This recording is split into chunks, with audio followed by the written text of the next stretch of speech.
Good afternoon, everyone. Welcome to the Wednesday afternoon work session. We appreciate everyone being here. We've been, over the last several weeks, we've been holding these sessions, and we have a mental health tax that comes up for renewal or it's set to sunset actually at the end of the year, and we'll be looking at that. And so we've been holding having people come in and talk to us and how they use that. So we're awfully glad to have the attendants here to talk to us about this. I don't know who the spokesman is for you on this. Judge, you said you were here to just look good. Okay. So, and you can, we actually have, you can use that table for a couple of them. And also you can, I don't know how many of you here, but this one's available too. So if you want to come up and do that, yeah.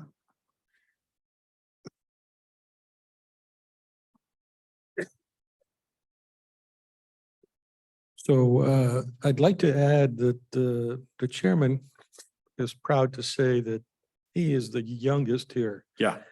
I'm the oldest. Yeah. If you speak into the microphone, I'll be able to hear you. If you speak to the side, I may. So just asking for a little consideration. Yeah, please. All right. Good afternoon, commissioners. My name is Michael Evans. I'm the current Therapeutic Court's judge. So drug court is an effective societal tool of transformation that changes lives, improves relationships, and strengthens our community. I respectfully request that you continue to support and fund drug court. It's of no great importance to me whether the source of that financial support comes through the 0.1% behavioral health tax or from the general fund. What is critical to many members of our community is that funding for drug court continue, no matter its source. So I informally call our drug court the metamorphosis court, because through this therapeutic court, individuals who have been dramatically damaged and who have caused their own fair share of damage are changed. They hold down jobs, they pay their rent, they care for their children, they provide compassionate care for their elderly parents. They are evolving from a lower plane of living to a higher one. Importantly, they can be compared to the miraculous metamorphosis of the ground crawling caterpillar to a soaring and noble monarch butterfly. This monarch butterfly is known for its stunning beauty. The vibrant orange wings with the black veins and the white spots are its trademark. They somehow complete an epic journey of 3,000 miles to Mexico. But before any of these glorious and awe-inspiring happenings occur, we must remember that the monarch butterfly starts as an egg, then becomes a caterpillar, feasting on and damaging milkweed plants. In the mummy-like chrysalis stage, tissues and organs are broken down and reassembled to form the glorious adult butterfly. In a word, they metamorphosize, or more properly stated, they undergo metamorphosis. While all metaphors break down at some point, this great orange and black butterfly is representative of the grand evolution and change that comes into the lives of drug court participants.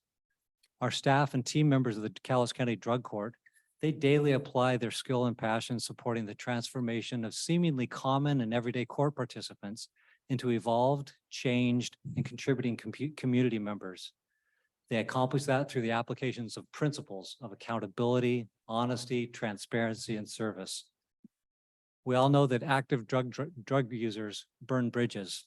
Formerly drug-using drug court clients, they rebuild and clear the charred remains. Men and women prior to their involvement in drug court committed multiple, often very scary crimes. Those same individuals now in drug court and graduated from drug court obey the law and encourage others to do the same. Unemployment and the lack of education is very common for those opting into drug court. It's just as common for those same folks now involved in drug court to enjoy satisfying employment and educational attainment. Lazy, undisciplined pre-drug court clients had time on their hands to do whatever. Those once sluggish and slothful folks now working under the structure of drug court keep up with a calendar filled with appointments for recovery, mental and physical health, community service, work, school, and family.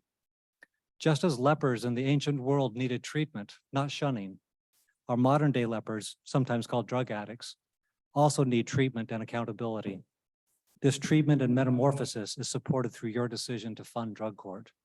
I urge you to please fully fund drug court, either through the general fund or through 0.1% behavioral health tax. Thank you.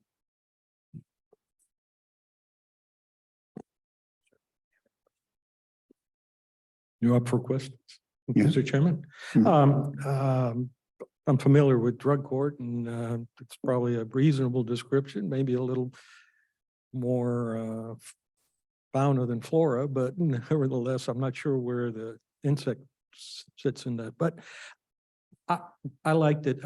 In the real world, you embark on a path and you decide as functioning, operating the drug court, that there are things you would like to improve. What are your thoughts there? What would you change? Our current society has chosen drug court as the vehicle to provide recovery treatment services. So bearing that burden as the Superior Court Drug Court, expansion of the program is always warranted. We see a lot of people out in the community that are untreated and are struggling, and their families are struggling, and they wreak a lot of havoc on our community. So adding an additional case manager, right now we're pushing about 100 clients. There's 2 case managers. They do a lot. If we have an additional drug court or case aid manager, that would aid and support additional individuals recovering and attaining those monarch butterfly qualities. At some point, you will tell us how many you have on staff in drug court. Yes, we So will. Yeah. I'll hold that one. When you look at, it always boils down to price tag, because to help one person here, you've got to take from others. There is no free money. And that's always puts us in an awkward spot. Out of 114,000 people, how many of them would voluntarily say, I'm going to chip into drug court? If I could, I would ask it to be operated like that, but of course I can't. So my question there ties into Narcotics Anonymous. If I assume it's as successful as Alcoholics Anonymous, is a very low price tag and a very high success, because you're actually dealing with your peer support. And it's really difficult to, I think, be in trouble and then you go through something, let's call it drug court. And I hope you'll just say, no, Aaron, that's not how it operates. But they'll go through drug court, but then they go back to the environment that they had before. That sort of got them into trouble. So I am actually asking in a roundabout way, how do we deal with that problem of getting back into a problem society? And that ties into recidivism. And the recidivism number I'm looking for is going to be kind of couched in, if you'll pardon the hackneyed phrase, a give back to society. So people, through their own choices, made bad choices, and it cost everybody a lot. Are they now on the give back to society standpoint, and will that ever be achieved? So I've thrown out a few ideas for discussion. Thanks. So my sense with occasionally we will get folks that are nearing the end of their drug court program. And for some, there's great nervousness of like, wow, I've got to do this kind of alone without maybe as much community as I've had in the past, or accountability especially. What we promote, and you'll find with most drug court participants, is that they have sponsors. They go to groups, they go to meetings, which are separate and distinct from the therapy, where they develop new friendships that are with clean and sober folks. And so they're in process of building that community and also restoring the community that they once had. So when they leave the program, that's the hope, is they have a fully formed community that's there to support them. To your second point, as far as dollars and the like, low cost, Narcotics Anonymous and AA and other self-help meetings are very helpful and very supportive and can be very effective. At times when a person's been addicted and created a tremendous rut in their lives, sometimes there needs to be a jolt, and sometimes that jolt is the ever-present steel hand covered by the velvet glove, which represents the court. So sometimes there needs to be that hard jolt of possible community service or jail time to put people into a different realm or different sphere. And you probably touched on a few other points, but those are the ones that I wanted to address first. And if you want to follow up, I could probably add something to the others. I'm sure Adam will talk to us about several of those factors. Right. Then let me switch gear a moment. It's probably more applicable to a judge, which is in the view of the prior to the Blake decision, it was fairly clear to me, at least, how drug court operated. Subsequent to that, there have been some ups and downs, and the COVID fiasco left a bad taste in my mouth, but it didn't take my taste away like it did for some. So how are we doing with the latest changes of the Blake decision? Before the Blake decision, a lot of the drug court clients were there on simple possession charges. Blake took that away. You can no longer be charged and convicted of a drug possession crime, although there are works to change that. Post Blake, numbers dwindled due to COVID and other factors. And now we're seeing more folks that are coming in on property crimes. We know that property crimes is a common outgrowth of drug addiction. So we see that there has been maybe a little more flexibility in the prosecutor's office to allow charge crimes that weren't necessarily available to get into drug court before. There's a little more flexibility on the prosecutors end to allow those folks in. So we've seen our numbers approaching a pre-Blake time. So we're at that level. I think the clientele is similar, and it's just the drug addiction is there, and it manifests in different ways. But we're moving to, I think, we're clearly in a post-Blake world where there's plenty of folks to be served and improved. As a personal preference, I prefer this approach because there is a victim, there is damage being done external to the individual, and that's a good thing to eliminate if you can. Absolutely. And then my last question, if with such advocacy for the program, is it reasonable, or how does one extend it beyond going through the legal system? Can someone decide that program works and I'm in trouble? Can I just volunteer and go in there, or do I have to go and do a breaking and entering or something? It's a great question. So if somebody wants to voluntarily say, hey, I need drug court and I want to sign up for drug court, I hereby waive any rights, and you can penalize me and put me in jail if I don't follow the rules. Novel question. I don't have a novel answer for you at this point. Would you accept that if someone came up to you? There would be certain issues I think we'd need to look carefully at. Okay. But it's a novel approach. It's worth considering. Okay, thank you. There's a box. You can't very well throw people in jail unless they've been charged. That would be Right. I mean, that would be the first slight problem with yeah, that. and maybe community service, we could require something like that. Or So in the funding, you mentioned the mental health tax as well as the general fund. yes, sir. Of course, there is another pretty important source of revenue for drug court, and that's the Criminal Justice Treatment Act funds that comes directly from the state to the counties, in large measure to pay for those who can't afford the treatment or they're not covered by insurance. And that is more fully funded now than it had been several years ago, as we were dealing with the fact that with the ACA, insurance is now available to just about everybody until you join the jail. And then your insurance through Medicaid disappears. So the need is still there to provide funds for the treatment for those who don't have insurance on their own. So we have to make sure our legislators know that is an important program to continue funding fully. And I think there are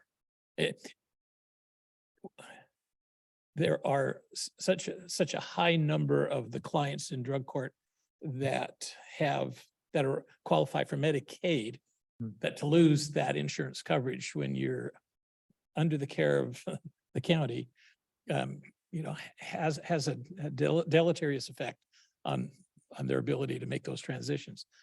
But I did have another question, however. One of the more successful aspects to our overall drug treatment program is Phoenix House, which focuses on mothers who lose custody and go through the treatment and get out, and housing, a stable housing situation, a transitional housing situation is made available to them, and they're able to have custody restored. And it's a great success story, great motivation for women. But that problem of housing is just as important for the guys who go through, because if they go right back to the old environment, they start off 3 strikes against them almost immediately. How do we handle that? We seem to have a good program for women who are success stories through drug court. What about the guys that are facing that struggle? It's a beautiful thought. Supporting parents, no matter their gender, is important. Phoenix House, I don't know its source of funding originally that created that built out that project and provides current funding. But we have several people that are in the drug court program now that are fathers that are regaining custody, have custody, and are struggling through the throes of parenthood. And housing is definitely a huge piece to that. One father is in the community house and he has some really rambunctious children, and that is a tall task and challenging. If it was in a more apartment-like, house-like, home-like setting, it would be more conducive for especially the children and him. That's certainly an area of advocacy and that a legislative body could provide, and we maybe need to be more aggressive in looking at that. So a few weeks ago, I attended the quarterly panel meeting for the folks from various state agencies that oversee the expenditures of the Criminal Justice Treatment Act. So that's why I know about that particular fund. And Judge Basher represents Superior Court judges on that same panel. I represent the Washington State Association of Counties. One of the interesting discussions we had was the importance of that funding UAs. That UAs are really a pretty vital, important part of the treatment program. It provides that discipline, that regular, you never know for sure, and you better follow the rules. We worked long and hard to get CJTA funding available for UAs, because that's not necessarily medically necessary, but it certainly is treatment necessary. I would imagine that would need to continue. Absolutely. Yes, it's critical. UAs are absolutely critical to the accountability piece and helps people move along in the right direction. And a few weeks ago, we had a discussion with the prosecutor about the post-Blake decision-making and how we're dealing with that. And there was some discussion about interest in having the district courts and municipal courts operate a drug court equivalent, assuming that a lot of the drug crimes now are at the gross misdemeanor stage rather than the felony stage, which is what kicks it into Superior Court. Are you working with your district court brethren in that transfer of knowledge and making sure that they have all the advantages of the experience of your program? We are. I participated in a meeting with Presiding Judge in Bowdoin and Adam Pittan, our therapeutic courts manager, and they've continued to meet. And we've tentatively, we're planning to keep the same structure that's in place for those same clients. If it comes to be that the misdemeanor folks can participate in the drug court program using the existing structure. So yeah, that's definitely something that we're looking at. There's a lot of logistics to be worked out, but we think it's possible. So here's one of the dilemmas that I see, and I don't have an answer for. Yeah. There's not an unlimited amount of funds. If we operate a district court level drug court, won't we have to take some of the funds from the Superior Court drug court program? Because monies are limited.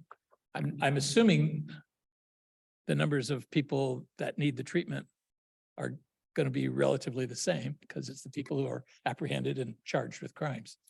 Yeah, I don't know if necessarily if it is taking one to and giving it to another, since there's the existing structure that can be leveraged to service both clientele.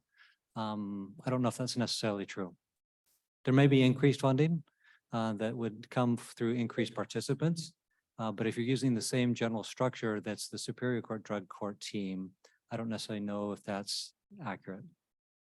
It may be, I don't know. We can talk further about that. Let me Thank you. Thank you. touch on a little different tact. I like hearing how it operates. I've gone over and watched you in action, and I thought it was incredible and did great. But what I need a little history on it just to be educated. What started it? Why did it start? What were we trying to fix? And is there data? Is there something to show me that what we were trying to fix has been fixed?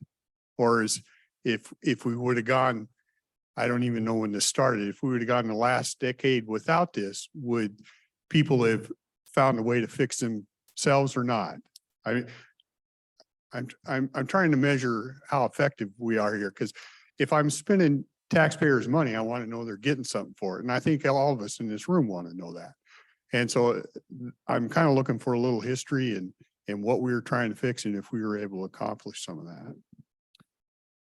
And I think in 1993, I think that was the first drug court program that started in Washington, I think in King County. In 1999, I could be off on the date. In 1999, Cowlitz County started its drug court program under the direction of Judge Warning, who's present today. So as far as statistics, Adam will be presenting statistics about recidivism, about graduation rates, and the like. So we've employed the services of a PhD level professor at the University of Portland who's done studies. I think he's accomplished 2 or 3 reviews of our program and has significant data to support that. In fact, the drug court program does work. Recidivism drops significantly, and I could throw out a number, but it probably is not going to be right. But I share that same concern. If government is known for its great ability to be inefficient and maybe not spend dollars wisely, and you want a return on your investment, you need a return on your investment. I grew up in a household where my dad employed 200 people. Bottom line matters. I think Adam will address the specifics, but from my vantage point and what I've viewed from the reports by the University of Portland professor is that it does work. Lives are changed. People get off drugs. They stay off drugs. They commit less crime. They recidivate much less at a much less rate than somebody who goes untreated. And then the side benefits is the community strengthening. Relationships are rebuilt. Mothers and daughters see each other again and spend time together. So there's those intangible quality return on the investment. But there are hard numbers where dollars invested. I think the figure is for every dollar invested in drug court, and this is kind of one of those wonky numbers. For every dollar invested in drug court, you get a return of $2 to $3 of activities that the government doesn't have to pay for, that they haven't been rearrested, they haven't been reincarcerated, that they're again on the welfare rolls and things like that. And that's a squishy number, and I'm somewhat uncomfortable with that because it's hard to measure what doesn't exist or what didn't come to be. Yeah. Another question for you, and it comes to mind because we had a great conversation with George this morning. How about programs before they get to the problem stage? George and I were talking about a program he was talking about a program they had in California, and I have a small house in Idaho where they have a program for teens and whatnot. Do those type of things, and we don't have a plethora. We don't have very many of that available in Washington State. So if we had those, I mean, is it worthwhile? Some money there? Does it save on the back end before they get to the point where you have to sit up there and babysit them? Well, whenever I get a sliver, I have the option of leaving it in my finger or pulling it out. If I leave it in my finger, it's going to continue to pus and be aggravated and cause a problem, and it could lead to much worse problems. So it's like children, when if you can address their issues at their early ages, early stages, address their traumas, help them to live a healthy lifestyle, that those cures last a lifetime, so to speak. You invest in the child, it pays dividends over the decades. So yes, in theory, those type of programs, those investments in children once they become solidified in the child, will pay off for decades and are really important because we can bandage people up and get them on their way from drug court, and then they'll be productive and helpful. But there was a lot of years wasted where they could have, those items could have been prevented or hopefully ameliorated. Yeah. So I always struggle a little bit that we don't seem to do a good job of maybe investing it at the younger level, and then we try to fix things as we've let them get out of control. Yeah, and it's difficult too, because the whole issue of parental rights and how much do we want government intruding into parental rights and what a parent can and can't do with their child and what they deem appropriate. So there's a sensitivity to that. And I think that's one of the factors that helps prevent that from occurring. Yeah. Although I think that, I know the program in Idaho is totally voluntary. Oh. No kid has to do it, but they can choose to do it. And I don't know if the program you talked about, George, was that the same type of way, but I think, I don't think so, Commissioner. yeah, okay. Go ahead, Arn. A follow-up question. This is one I'd forgotten to ask. And that's, I presume that the demand for drug court from the street view is much larger than drug court can actually handle. And that always leads me to think about what are the discriminants between how someone can get onto drug court when you're competing against other people that want to go on drug court, and how does that play into equal treatment under the law? And I don't think there's an answer, but for me, it's a philosophical problem. Our system has vests a lot of discretion in prosecutors, and they wield tremendous power. And one of the great powers that they wield is approving, because that approval has to come first from the prosecutor. If they don't say yay, then the person doesn't get a shot at drug court. So that prosecutorial discretion has to be wielded carefully and judiciously. And is there a perfect matrix to make that happen? Probably not. There's criteria, there's guidelines, there's historical data that I think informs that decision. But a lot of it sometimes, once those criteria have been viewed, sometimes it's just kind of a gut check. What do you think? So there's obviously concerns for equal application of the law, and we vest a lot of discretion in a lot of different people to do their very best, and hopefully that happens. Okay. That's not a very satisfying answer, is it? No, but it's, I just wanted, I like I like us all to have some sense that the things are not easy. And that you may not get fair treatment. Someone out there may think, I want drug court, but I can't get to it. And so they give up or something. And I don't want them to think that it's aimed at them. It's Right. yeah. Right. Yeah, I appreciate that sensitivity, because I'm certain that many people have felt unfairly treated by the courts, by the prosecutor, by the police, by the counter service at McDonald's. I mean, it's a common problem where we feel unfairly treated. And until we find out that we're not the special target of somebody, it's just the partial blindness of a system. Doesn't that lady have a blindfold on? Okay. Could be. Yeah. Could be. Why don't we have Adam go over some of the financial stuff, and then Adam, why don't we do that? And then I'll open it up for public comment after that.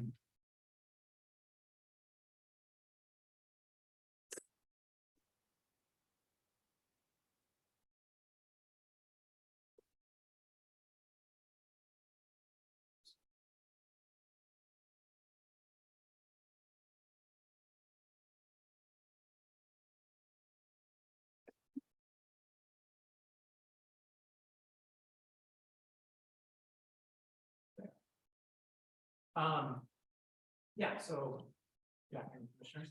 I'm gonna go over some of the data I collected, and actually I'm taking a different approach than in the past. We've had our researcher come in and present data that he's collected, and I'm happy to provide that. We have those reports. Make sure the green light is on, middle button. Oh, there, okay. There we go. Perfect. Thank you. So as I was saying that we have those reports and I'm happy to share them with you, but last summer we were talking about actual data from graduates and reaching out to them and speaking to them about their experience post drug court. So we put together a survey based off of the questions that we talked about last year and put that out. And so that is what I'd like to go over here. So if we can get the next slide. And this one does address a little bit of history, so I'm glad that I provided that and I'm able to tell you.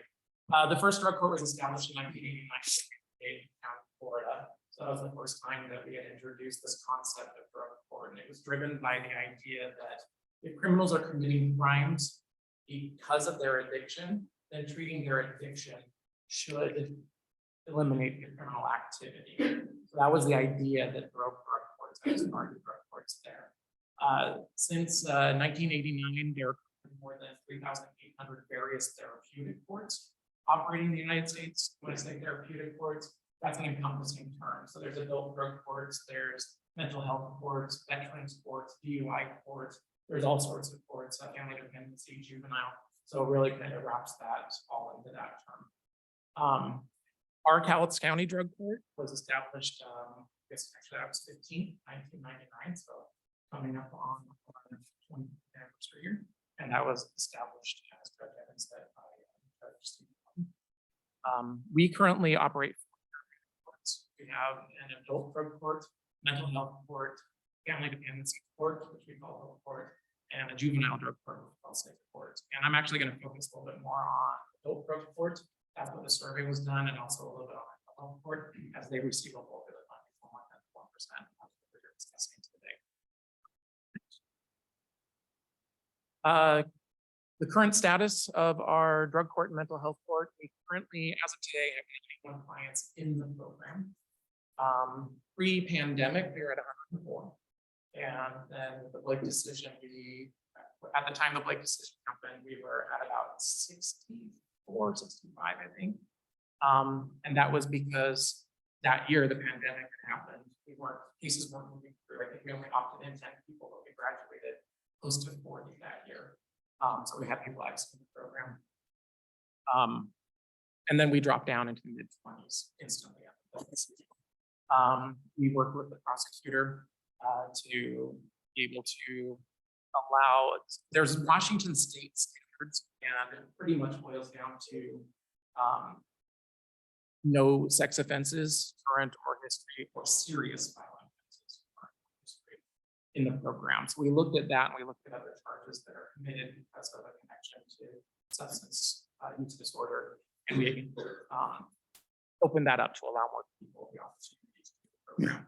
So since then, we built back up to 91 clients, and we have 17 that have come out with the prosecutor that are inactive in the program. Can I jump in when I get a question? I would echo my colleague, Commissioner Mortensen, that I actually, under this scenario, it means more to me because you're dealing with people that have actually, what I would say, inflicted some harm on others. Now, my question comes in, is part of this process trying to restitute some of that harm? Yeah. Absolutely. So part of what we do is when after they find them eligible, things that we look at is the counter restitution. We have a soft cap of 2,500. If the restitution is higher than that, unless they can pay it back and get below that, they wouldn't be eligible for the program. I say soft cap because it was a little bit above that. There's still that wiggle room. So we have that. We speak with the victims. We tell them what the drug court program is, and answer questions for them, address the concern that make sure that they're not opposed to it. If they're opposed to it, then we have to go back to the prosecutor and discuss that forward from there to see which direction we want to go with it. So the victims do have a voice in the matter when somebody is treated for court. And it is true. Prior to Blake, we had a lot of drug possession, what we would call victimless crime, although I don't think in society, I don't think it's victimless, but there's not a direct victim tied to that. And now we have a lot more high-risk needs people have victims tied to us, so we are addressing that. Do you ever get any feedback from the victims that, man, we're glad you got this guy in here, or I mean, do you get some positive? On stuff from that? occasion, we, as part of their graduation, they have to write a letter to their victim, which we then send on to them. So we at least give that feedback back to them that, they're graduating the program. This is what they've accomplished. So that, and to law enforcement understands. This arrest we made a couple of years ago, they're successful in further evidence now. So yeah, that's Okay. part of it. Occasionally we do, but it's not. Gotcha. So yeah. I have a question on the numbers that you're using. It says 91 current clients. The 17 is not included in that 91. No, That number could go all the way up to 108 then. yes. So that's what we're working with. So, yeah. So 91 are opted in the program, 17 that were in active screening. So doing the intake, we go over to someone in the jail or they're out of jail, we schedule that, do the intake, do the set of treatment assessments for them, contact victims, all of that before they're ready to opt into the program. Thank you. With the mental health court, we're up to 52 clients in the program. And we have 7 that have been found eligible for screening currently for the health court program. Best practice for drug courts says that caseload should be between 30 and 50. As you can see, we're past that on mental health court, being a little bit more selective.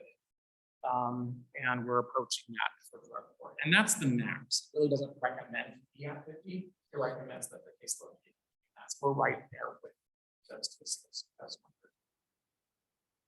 Next. Currently, the 1/10 of 1% breakdown of what we're funding with that sales tax right now is we have 4 full-time case manager positions. There's 2 adult drug court case managers, 1 mental health court case manager, and we have 1 vacant case manager position. In 2019, we had one of our case managers resigned, and our numbers were kind of on a download trend at that time. And I didn't see the benefit, and I certainly want to be responsible with what had been given us. So I didn't see any reason to hire another case manager. Then the pandemic hit, and definitely that was not the route we wanted to go. Adam, I want to interrupt you. When I speak, you can hear that reverberation. Your microphone needs to be a little bit closer to your mouth. so Closer, that- okay. Just pull it closer to you. Okay, how's that? Not so much in us in the room, but Okay. on Zoom, we have a little bit of Okay. trouble. Yeah. Great, is that better? That's, Okay. you hear it? Yeah, I can. So we have that vacant position. That is something that we're exploring as to hiring that position so that we can take some of the burden off the managers. We're looking at how we could maybe share that between the courts and reduce that, how we could best utilize that position to allow more people into the program. We have a 0.675 office specialist who works 27 hours a week, and the 0.33 or 1/3 court case manager is funded. So that's a third of that position is funded with the 1/10 of 1% sales tax. The other 2/3 is funded by a juvenile drug court tax that we have, or a drug court grant that we have, which is not part of this. So I have this. So that creates 1 full-time position. And that case manager oversees the family dependency court and juvenile drug court programs as a case manager for them. We also fund incentives for clients, monitoring tools such as strand alcohol monitoring bracelets, our drug court case management system, where we keep all of our data and track notes and court dates and all of that. Community service that's done. And then we're able to help clean some of the hospital systems also through this just for a brief period of time so that they can go out and start looking for a job. Next. Before you go to the next one. Yeah. There's a hand up. I don't know how you want to handle it. Oh, sorry. As you say that, I did print all this up for you guys as well. You brought us something special? Yes. Thank you. Okay. but Yeah, I wasn't sure if I was going to be able to do the slideshow here, but in there is also our I'd like to open statistics. it to the public after he gets through his. The only reason I mentioned, because there is timely comment on slides and it may be more efficient, but that's your call. I just in case you hadn't noticed. Yeah, so the statistics we looked at, we had 49 responses. We looked at areas such as employment, government assistance, education, housing, current relationships, their family status, recovery and how that's impacted others, and recidivism, kind of the areas we looked at. Next. On this slide, you can see that of the respondents, 82% are currently employed, 18% are unemployed. Of course, that doesn't mean that they're doing bad. There could be other reasons. They could be going to school. We haven't really broke that down as to why. They could be stay at home with their children while a significant other works. So there are other reasons why they may be unemployed, but a large percentage of our graduates show that they are employed. And I included some quotes from our surveys that we had in there. So I want to kind of include those as I go through it. So this quote was, "I was homeless, looking for enough dope to die. Since drug court, I have a family who loves and respects me. I'm a construction foreman / superintendent entrusted with running $1 million projects. I don't seek death anymore. I seek solutions." Next. Use of government assistance. So this was one that Commissioner Mortensen, you asked specifically about. So we put it into the survey. You can see that 59% of respondents say that they decreased their use of government assistance. 31% say they did not change. And so whether they were receiving them before or not is unclear, but they didn't have any change since they've been in the program. And 10% showed that they did increase use. So I wanted to break that down and look at how many of the respondents are receiving no government assistance. And that's what that next one is. The 63% reported that they are currently not receiving any government assistance at all. Next. Education. 51% improved their education since joining drug court. 49% said there's no change to their education since joining drug court. Of course, we have people opt into drug court at all different education levels, so they could have already had college degrees or their GED. If somebody is in the program and they do not have a high school diploma or a GED, we work with them and highly encourage them to get that. It's not a 100% requirement, but we do work with them to be working towards that as a requirement to leave the program. I included this here to show that we have many degrees of people that go on, improve their education, improve their lives. I've earned my bachelor's degree in science of counseling and currently earning my master's degree in clinical mental health. I'm employed full-time for Columbia Wellness as a clinical director of SUD. Next.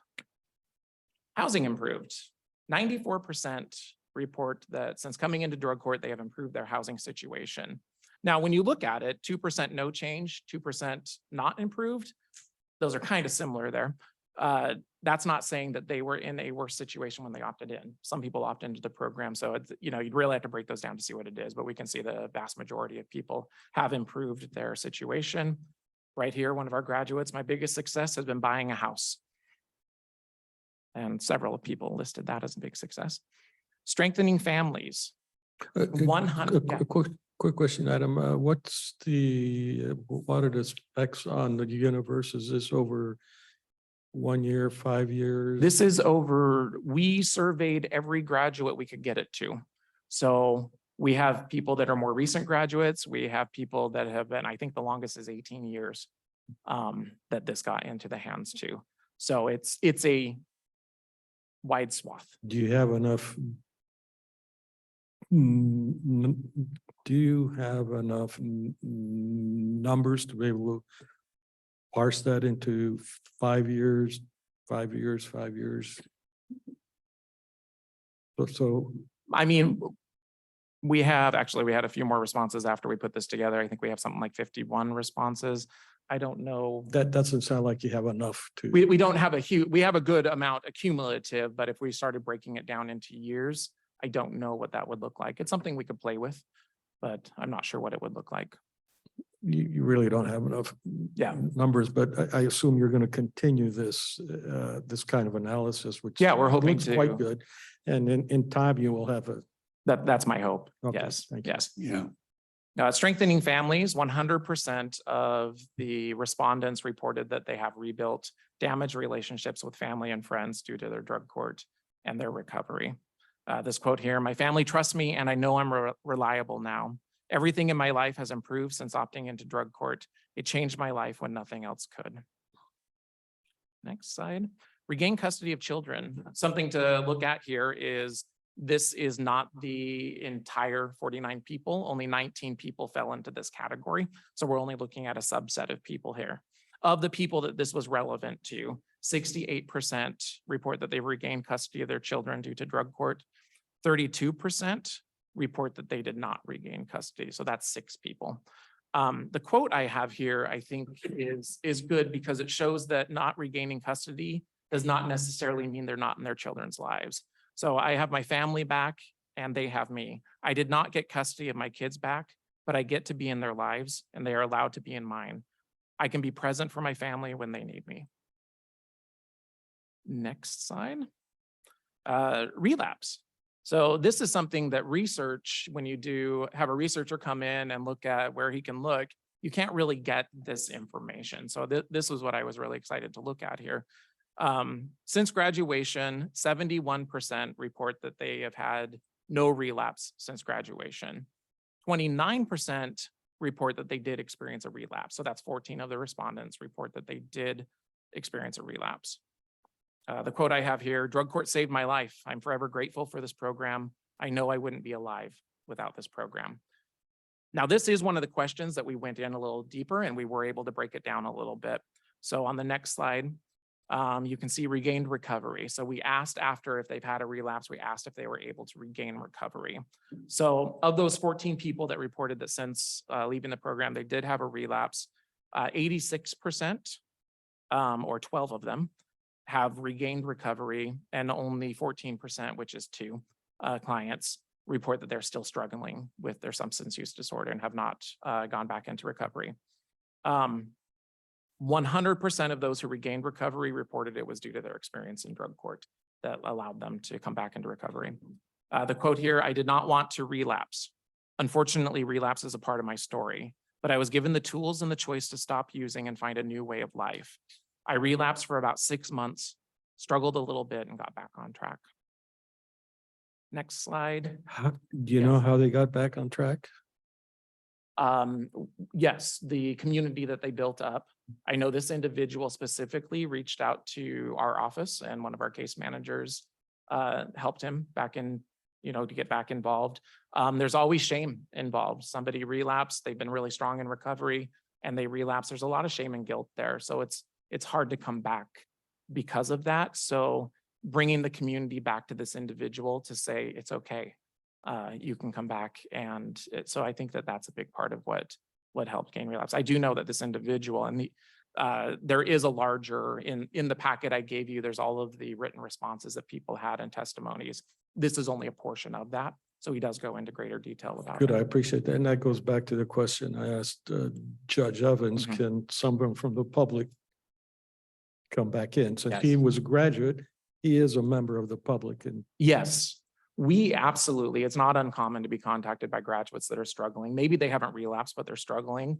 We will take a minute and listen to them and help them and set them up with services if we can, if there's anything we can do. So I feel like once you're a graduate, you're always a drug court participant, and I would not want to close that door to be able to help them to find resources to help themselves.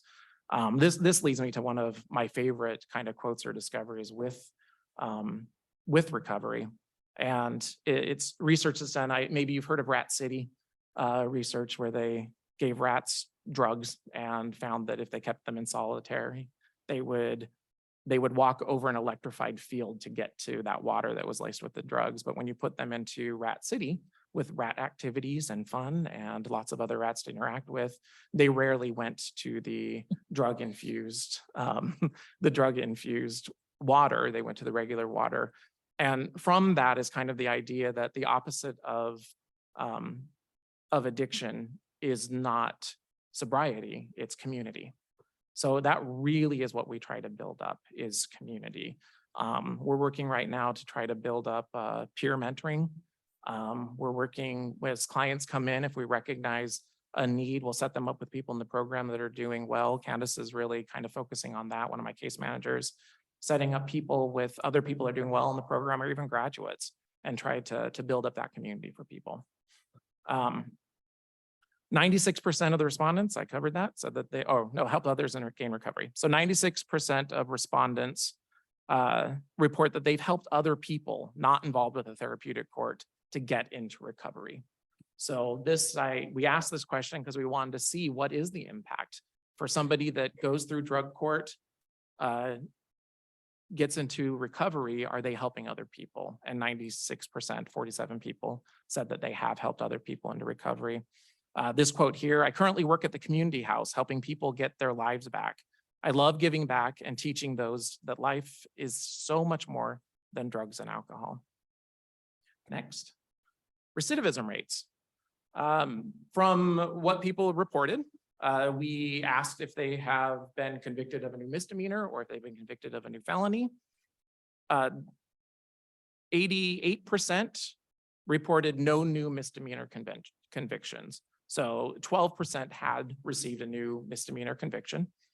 Felony level, 90% reported no new felony convictions. So 10% had received a new felony conviction. The quote I have here, I want to illustrate that because they received a conviction does not mean that they have completely slid back into addiction, into a criminal lifestyle. This quote from one of our graduates, I did get in trouble for driving illegally again. But other than that, I don't have to look over my shoulder worried because I'm on warrant status. I walk happily and freely, and that right there makes me happy daily. So this is an individual, he made a bad choice, got caught for that, got a misdemeanor, but is still in recovery and is dealing with that charge clean and sober and taking care of it. Yeah, a thing for me always is we should not hurt other people. Mm-hmm. So I'm assuming these transgressions are not beating somebody over the head or doing something horrible. I hope not. I didn't look at what they were. We only asked if they had received another felony. So I would assume not. On paper, we don't allow people with violent histories into our program. We would expect that once they're clean and sober, that certainly wouldn't be the case. So, or Yeah. severe violent history. When there's the intangible of incivility that you just make other people's life bad just because you like to do that. Absolutely. And that's one of the things that our program aims to correct. And I think you'll see as you read those testimonies, people will talk about their life prior. They didn't care. They didn't care about other people. And going through drug court gave them the stability to be able to work on their recovery and then work on their lives and how they treat other people. The quote I have on here, I read the quote, sorry, my mind's just jumping right back. Then testimony. So I've included some testimonies here. Just some of the things. Everyone is proud of my recovery. They got their mom, daughter, sister back. I'm a fantastic mother again. I'm employable and employers are proud to have me on their team. I'm now a productive, contributing member of society today. Drug court saved my life. I am forever grateful for this program. I know I wouldn't be alive without this program. I have a family again. It has brought me back into my kids' and grandkids' life. It helped me learn coping skills, learn to rely on myself more than other people, develop self-confidence and self-worth, the value of transparency, the value of mental health care, how to not take things personally. And I would literally be dead if it wasn't for drug court. Now I'm able to get a great job. So we have a lot more people here that can speak up if they want to about that. So I don't want to read all of the testimonies. I provided them for you. I really, really hope that you'll take the time to look through those. I think there's some really powerful messages there. Yeah. So in closing, I thank you for your continued commitment to the therapeutic court programs of Cowlitz County. And I have one last quote. Thank you for saving my life over and over 100 times. I will never forget it. Thank you. Adam, so many times we ask for, a lot of times when I've sit on that side and I'll sit on this side, you ask for data. We want to see, do you have data that helps us understand that it works? And so I applaud you for doing this. Thank you. And I hope you continue, because over time, that data is going to be stronger and mean more. And I think sometimes people are reluctant to grab data because it doesn't show what they want it to show. Mhm. Well, what that means to me is maybe we need to change the Mhm. approach. It doesn't always mean that we need to throw it out. Mhm. It means we need to look at it different. So I don't, people get afraid of data, and I don't think they should be. And so I applaud you for doing that. Now, I Thank you, have Commissioner. one person that's had their hand up. They may have a question for you. So I'm going to, If I could interfere go on ahead. that same. I am bothered about one thing, which is you're going to be graduating on average, maybe 80 people a year. No, it's lower than that. It's probably about 30. When, Only about 30. So we didn't see the statistics of the dropouts. I didn't include that in that. I mean, this was focused on the recovery. I can pull that. We have a graduation rate, I think, of about 56%. Okay, I'll go sort of to my point. That Yeah. It's difficult to keep track of people over time. If that is something you can put in the agreement that says you'll stay in touch for 5 years or something like that. And you can't enforce it, but you Right. can let them know that you'd really like to stay involved. We can explore that. Yeah. I mean, and we can look at ways that upon exiting from drug court, that we ensure that we have good contact information, collection of email addresses to better be able to reach out to people. So yeah, we certainly If you can. get 25%, I consider that a success. Yeah. yeah, Okay. yeah. And as far as collecting data, one of the best practices, which we try to uphold the best that we can, the best practices for therapeutic courts, is constantly receiving data and feedback to improve your programs. I'm not afraid of data. I have high confidence that our programs work. And in areas, if data showed that they didn't, then that is something we're not afraid to look at and adjust. Okay. Yeah. I'll gonna open up for public comment. It may be questions for some of you guys, if that's okay. We'll see what comes on. But Yeah. Tricia, go ahead. Thank you so much, Adam. Sorry, I'm on vacation. I need to take myself off. If you can hear me, can you hear me? Yes. Okay, so your slide that you had with the success rate of no relapse, do we know, like, are you tracking over, because you said some of these people have been in recovery for 10 years. I'm interested in the data from 1 to 3 years, 3 to 5, and then after 5 years, you know, a lot of times recovery sticks. So then 5 to 10 years. So do you happen to have it broken down by that? We do not have it broken down. We have done research that's done by a researcher. It usually looks at the 3 years, a 3-year time span. So anyone who graduated within a 3-year span. And that usually, the times we've done it runs about 85% have not committed a new crime within 3 years of graduating. But that's within. I mean, that could be a lower amount to all the way up to 3 years. This is a cumulative, all of it. It's not broken down, but as Commissioner Mortensen suggested, is taking a look at that. So as we collect data, that is definitely something that we could break down. We asked how much clean time people have. So we have that, but it didn't, we tried to form that into data points and it really just looked messy. It's a span. So, but that is something that we have, and we could possibly try to break that down more as we collect more data. Okay, thank you. My next question is, and I came on late to this meeting, so you may have already, or someone else may have already answered this, like Judge Evans, but is there a certain organization that holds the drug court contract so that they're the ones that specifically provide either the inpatient or the intensive outpatient treatment? No, we work with specific programs with our various courts. And we try to keep our clients within there just for ease of the team and communication. So for drug court, we use Awakenings Family Health Center, the Tribe, and Core. For mental health court, we open that up a lot more because people are comfortable with certain counselors. We want to make sure that they stay with people that they're comfortable with and not move them around for their mental health treatment. So we work with, I think, almost every agency in the area with our various courts. Okay, and then my last question is, within those different agencies, are you tracking the success rate? So like, do people have more success of recovery with Awakenings compared to the Tribe or Core?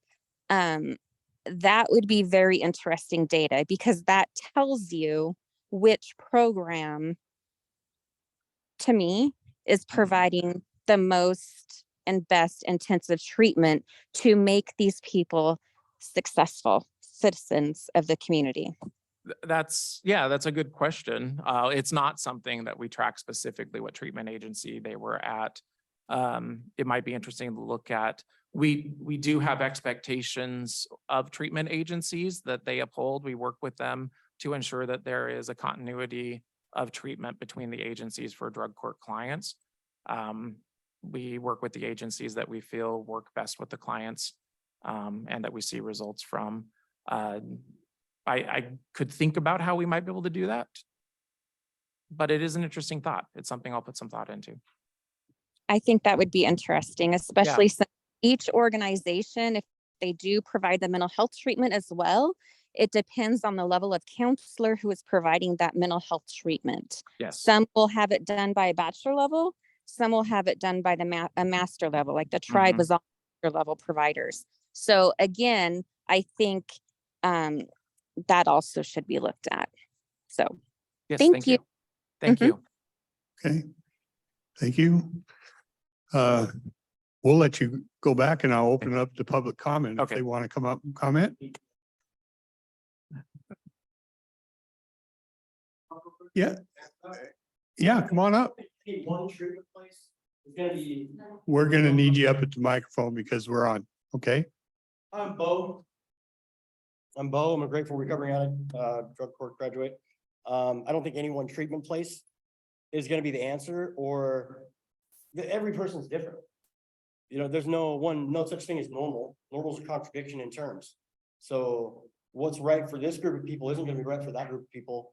And what's right for me isn't gonna be right for him or her necessarily. So I think that question is kind of not a very good question. Because everybody's different, unique and individual in their own way. So I like, this treatment place is gonna work for those guys, but it's not gonna work for these guys. Because it's a different base of things, you know what I mean? Like you might need to move around. You might need to go to a different place with a different set of people because you're not all gonna interact the same. Not everybody's gonna get along the same. Yeah, I think in defense of the question, sometimes you take the data to find out if your assumption or premise is accurate. Well, that's cool, Correct, but I also get representative. blueprints that work for welding. The engineer says this is gonna work, but it doesn't when you put it together. Oh, yeah, this is So- just collecting of the data. There is no implication of Okay. any action thereof. And I think, Come on up. and I think one of the things we have to remember with a sample of 49, that's still a little on the small side statistically to make it. If you It's a had lot on the 200 or small side, yeah. 250, you'd be able to recognize those differences. Yeah. Much easier. But I'm glad we're making the effort to do it this way. So Yeah. Thank you. Yes, sir. Good afternoon, Commissioners. I'm Steve Warning. I was a Superior Court judge for almost 24 years. Best thing I ever did was start this program. I mean, hands down, nothing else comes close. And I feel that very strongly. Drug courts have been studied since their inception. You go look on the internet, National Association of Drug Court Professionals, National Drug Court Institute, there's a ton of studies on there. And by every metric that the social scientists have been able to come up with, this is not only an effective program, but the best of the programs. Other programs that have been studied that people support do well, don't do as well as drug courts. I looked at one this morning. It was 281 pages. I only read the executive summary. Recidivism, difference between people who went through the program and those who didn't. And this is just people who went through the program, not graduates. But even counting people who flunked out, recidivism's down about 20%.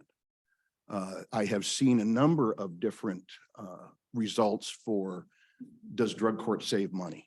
The, I guess, least effective, if you will. So for every dollar spent, you save the county, local government, local citizens save $2. Highest one was $16 and something. The biggest study I've ever seen, it was over $6. There's another one about that size that said it was about $10. So it's been studied well. One of the things that we did early on that in retrospect was very bright was we said, we're going to track the numbers. We're going to review our own program and not just talk about, do we feel like we're doing a good job? So Nick, what's his last name? McCree, Portland State has come in several times. The Cowlitz County Drug Court, based on his research, is the apotheosis of a drug court. I mean, we are at the very head of the class in terms of all those numbers that he could track for us. And it's, obviously it's a smaller sample than nationwide studies, but based on that, we've done extremely well. And that's with changes in administrative staff, changes in judges, what we started to do, what we tried to do, it continues to work well. Commissioner Martinson, you asked a question earlier about making changes to the program. And having been able to watch it for a long time, I was only the drug court judge for about 5 years, but I've been filling in for a long time. And one of the big changes that really struck me was when we first started the program, the rule was if you used, you went to jail. And that was a simple way, I think, to sell it to the community. And I believe that was the thing to do. We found out based on the studies and based on the research, you know what? It's not. You give somebody 8 hours of community service, you're saving the cost of a bed in the jail for the night. They're given back to the community, and it's actually more effective than putting them in jail. So based on the ongoing research on drug court, that's one big change. There have been others too that have been made, but I think the program's been very responsive to the research as well. I think Judge Evans, Judge Basher are absolutely correct. It's your job to make the decisions on the finances, and the judicial branch needs to stay out of that. Having said that, I'm not a judge anymore. So I think I can speak to that a little bit because I was also very involved. The mental health tax, when we went to the legislature with that, I think it was about 2005. And our drug court was either the third or fourth in the state, but a lot came on immediately thereafter. And almost everybody started their drug court with federal grant money, and we did. And that federal grant money was for a limited period of time. I think ours was about 3 years, and then everybody's scrambling. So when we went to the legislature and we're talking about ways to keep these programs going, the drug court was the centerpiece of the discussion about that mental health tax. That was what everybody wanted to fund. That was the example that was being used for why this local option tax would make sense. So it was at its inception. It's been tweaked some since. I was involved in a lot of that too at the legislature. But it has always been a tax that had drug court and similar programs front and center. So I would strongly urge you to maintain the mental health tax and to fund this program with it, because that was the plan from the very beginning. The only other thing I'd want to do is toss out one quick anecdote because they're always fun. As I said, I still get to handle drug court from time to time, and I never turn it down if I get that chance. I happened to do drug court last Tuesday because Judge Evans wasn't here. There were 3 gentlemen there who I think, I knew well, had known for a long time. I think they could probably charitably be described as chuckleheads. All three of them were about 1.5 years, 2 years clean, on the verge of graduating, working, had their families back, everything you'd want to hear.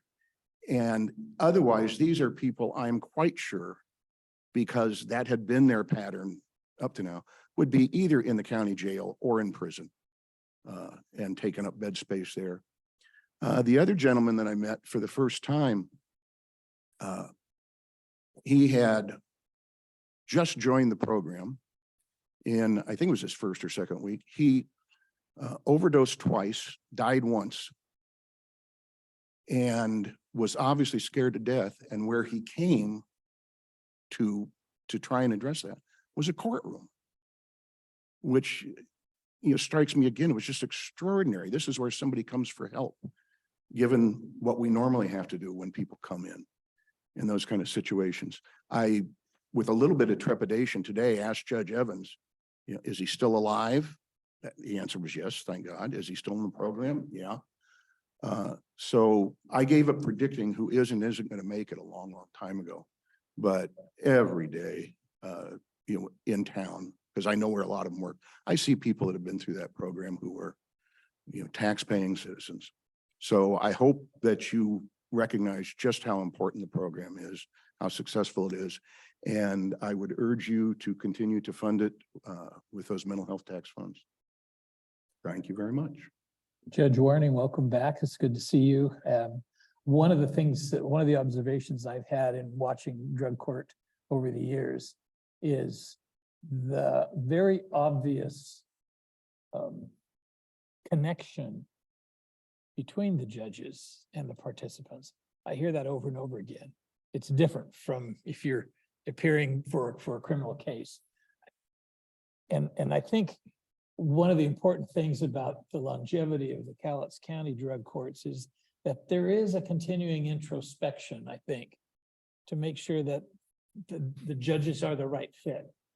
And I think experience to the program is transformative for the judges as well as it is for the participants. So yeah. I think that's to the credit of the program that you helped put together, that you continue to do that introspection and make sure the fit is correct, because I see an awful lot of good going on. I thought I knew a lot about addiction when we started the program. I didn't know anything about addiction. I knew next to nothing about it. One of the hardest things to do was, I think, 2005, when I gave up the program to another judge. But that's also one of the best things we did. This is just a regular part of the judge's rotation. It's not anybody's special bailiwick. We're all involved. And that's usually the one thing that people are lined up to take over, as opposed to the family law docket or something like that. So thank you much. Thank you. We had asked 3 graduates if they would mind sharing officially, so I'd like to invite them up now. Sure.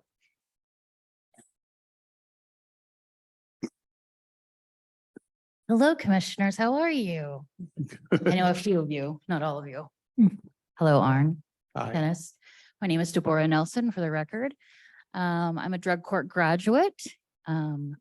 My sobriety date is 9/30/2015. I'd like to talk to you for a second about what drug court gave me. Many of the people that are behind us, are behind me and in front of you, are drug court graduates as well. A lot of them are my friends. A lot of them are people that I participated in active addiction with. Almost every single one of them are people that I participate in recovery with. Those are your constituents. Arn, you threw out a number of 140,000 people that would be paying for this tax. I would like to 114. 114, sorry. So my number will be off because my calculator, I turned off my phone in case my kids called. 1 in 3 people are affected by addiction in one way or another, whether it's themselves or somebody that they love or are close to. So I would guarantee, I would assume that 1 in 3 of those people would willingly reach into their pockets for a chance for themselves or someone they love to have a chance. Nobody wakes up on a Tuesday and says, you know, my family loves me. I have self-confidence. Things are really stable. I have a low ACEs score or adverse childhood experiences. Today is a great day. It's beautiful and sunny outside. I think I'm going to go shoot heroin. I mean, at least that wasn't my experience. If anybody behind me, that was your story, please raise your hand. Perfect. That's what I thought. Today, I work at the emergency support shelter. I supervise the non-intimate partner programs. So I supervise the sexual assault program as well as the crime victim advocacy program. For once, our hearts are aligned. I don't believe when people hurt people that should be okay. Big part of my job is ensuring that when people are hurt, that they get the resources that they need across the board. A lot of times, people who are in active substance abuse have experienced trauma and a lack of coping skills or resources to address that trauma. Add substances, shake well, and you have an addict. I'm not going to go into the boring parts of my story, but I will tell you this. By 2015, I had already been introduced to 12-step programs, and I had left. One of the great things about 12-step programs is that you get to take yourself there, and you also get to walk out when you're ready. I needed that extra bolt of accountability. I needed somebody to tell me that I had to be there. I had lost all self-respect. I had lost my self-worth. I had given up my children, willfully handed them to my parents because I didn't want CPS to tell me that I had to get clean. So I handed my children to my parents and continued on my active addiction, living homeless, committing crimes on a daily basis, and participating in things that we don't discuss in mixed company.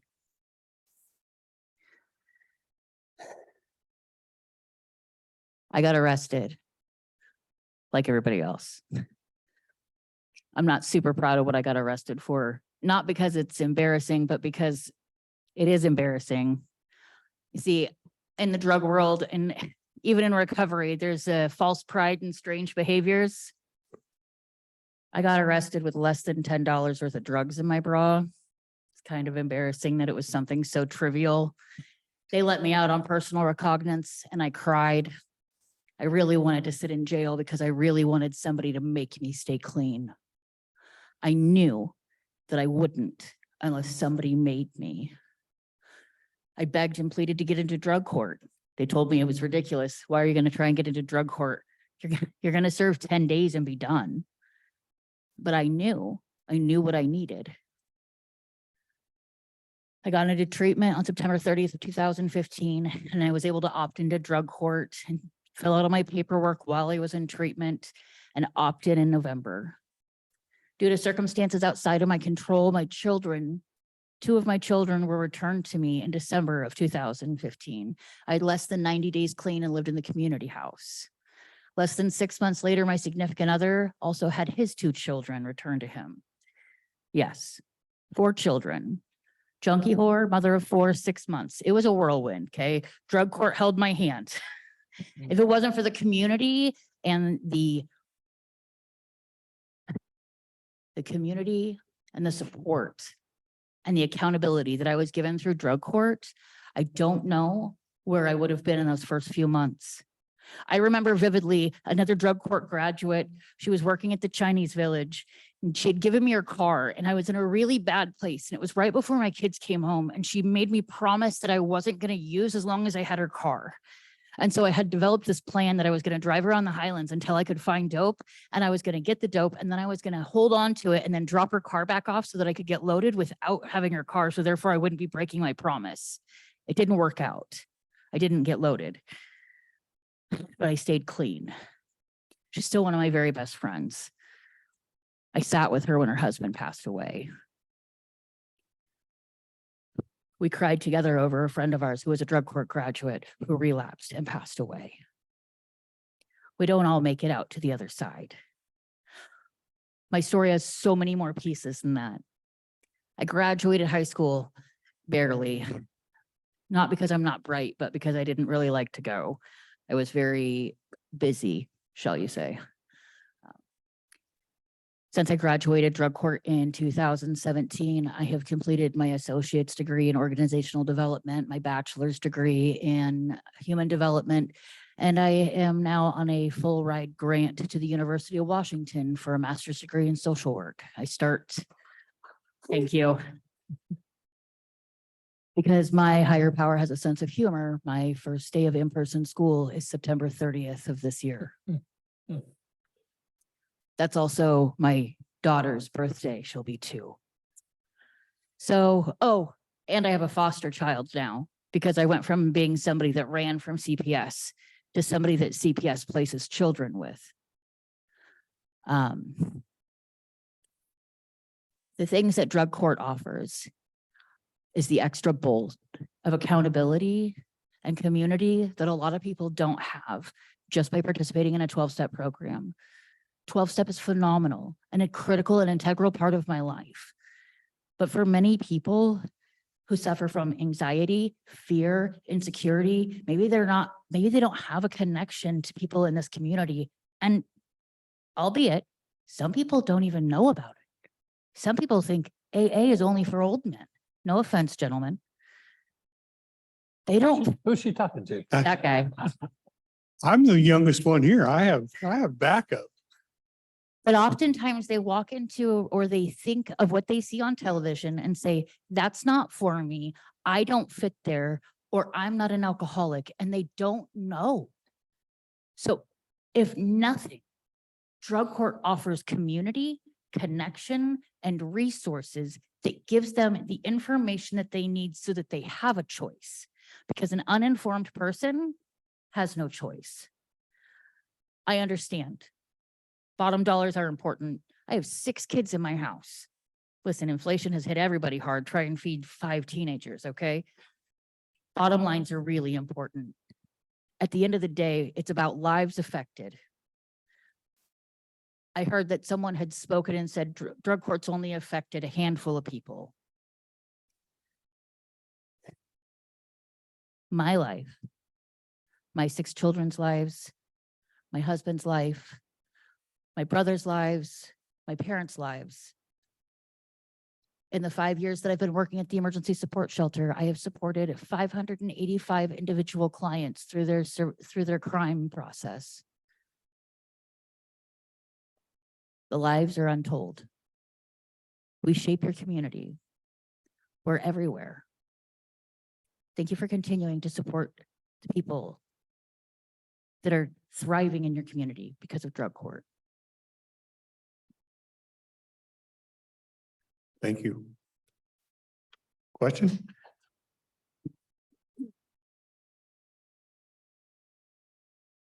No, I don't have a question. I have a comment. Okay.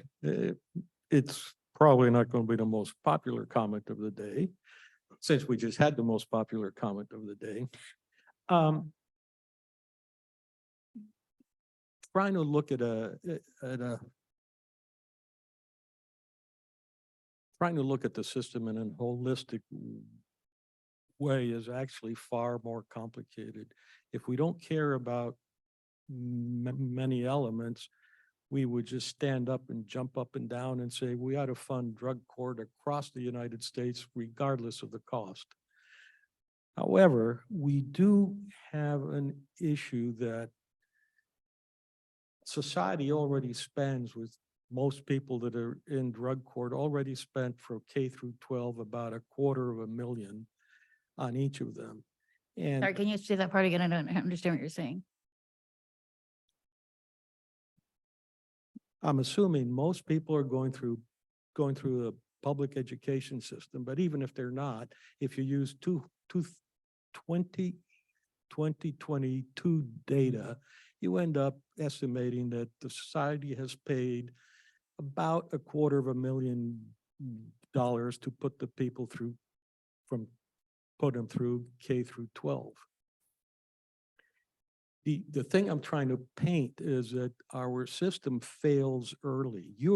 Drug court's the end of the line. And very often that's the least effective way of making a change. Don't interpret my statement as saying I'm against drug court or anything like that. I'm saying I want your help to solve the more fundamental problem, which is broken family. We've made a lot of effort to try and train people how to behave. And I'm like, no, it's a lot simpler than that. Don't hurt other people. Oh, And so as we're here trying to fund drug court, I want somebody to say, we are the cause, we, the government, cause a lot of issues. And as Adam nods, he understands that. There's nothing we can do about that. There's nothing I can do to change the legislature. The drug laws are stupid. The draft laws are stupid. It's stupid all over the place. But we're here today with drug court. I just don't want people to think that this is the only thing that if you fix this, you fixed everything. If you fix this, you've actually just put someone up that shouldn't have been down in the first place. no, and I would like to respond to that by saying fixing and maintaining drug court doesn't change the cause of why people choose to use in the first place. I mean, you want to get down and dirty and really talk about numbers and ACEs scores, like we can do that on our time. I'm here for that, and these people probably don't want to hear. Yeah, But- don't talk to me about ACEs because everybody has their particular ACEs. I grew up in much more Spartan situation than most anyone here. And as you notice, I've had a speech problem, which is actually not bad right now. But when I was your age, communication was a BFD, pardon my French. So I'm not going to hide anything like that. I'm just don't want us to hide from anything. Just lay out all the data so we can make a judicious assessment of what our next step is. That's all I ever ask. Absolutely. Thank you so much for your Thank you. time.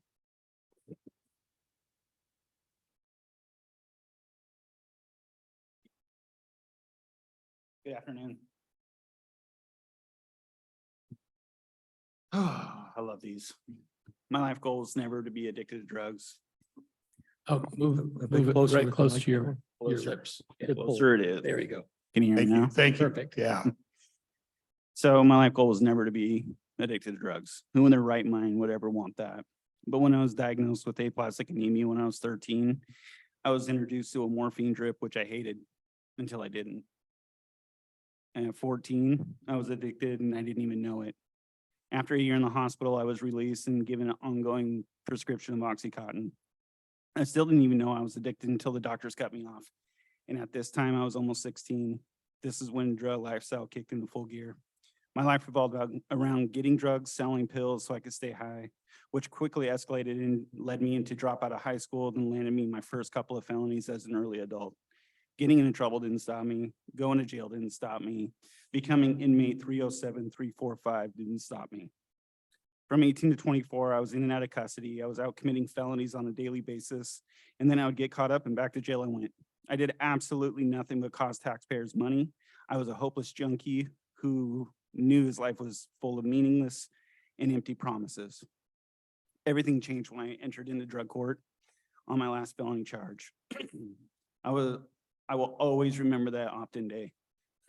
Judge Warning back here called me up to the podium and he asked me in front of a courtroom full of other addicts and said, I want you to keep a close eye on this guy from a long distance. He knew I was a menace. He knew my chances were slim, especially since I'm pretty sure he was the one that literally sentenced me to all my other felony charges. But drug court gave me another chance. So that day I decided to give drug court a real attempt, and I'm not going to stand here or sit here and lie to you. I literally got clean out of spite. I wanted to prove Judge Warning wrong. I wanted him to eat his words. And I won. My clean date is 1/3/2010. So I have 13 years clean, and I have accomplished a task that at one point I thought was impossible. I have been on clean off of drugs longer than I ever spent using them. I got my AA, specializing in substance use counseling, which I've been providing for this community for the last 10 years. I completed my bachelor's in human development.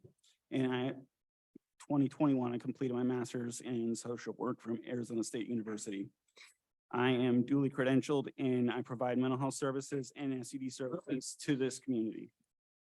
I married my best friend and immediately became a stepfather of my 2 daughters, and then became a father of my own 2. None of them have ever seen me under the influence. I am a productive member of society who has given my life back to this community.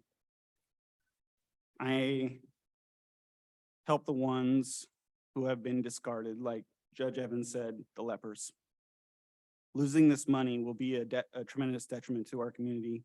Court intervention is a key component to long-term sobriety, especially a program like drug court that sees you as a human being and takes a holistic approach to serving their participants. Adam's presentation provides statistics earlier on the positive outcomes of drug court. And with that in itself, I don't believe we should have even needed to continue.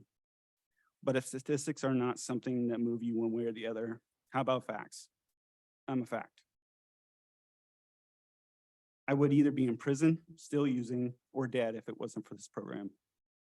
So I would like all the drug court grads and current participants to please stand up.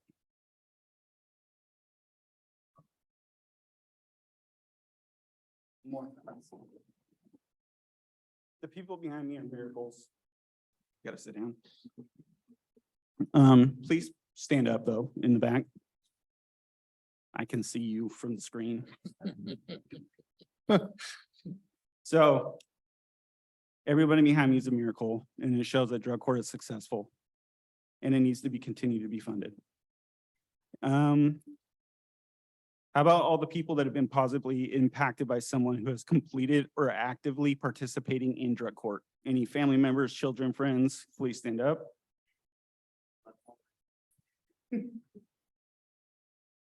Now, please stand with us if you're in support of continuing this amazing program. And I have one more question. For those of you that are still sitting, what are you doing to help this many people in our community? Thank you. Thank you.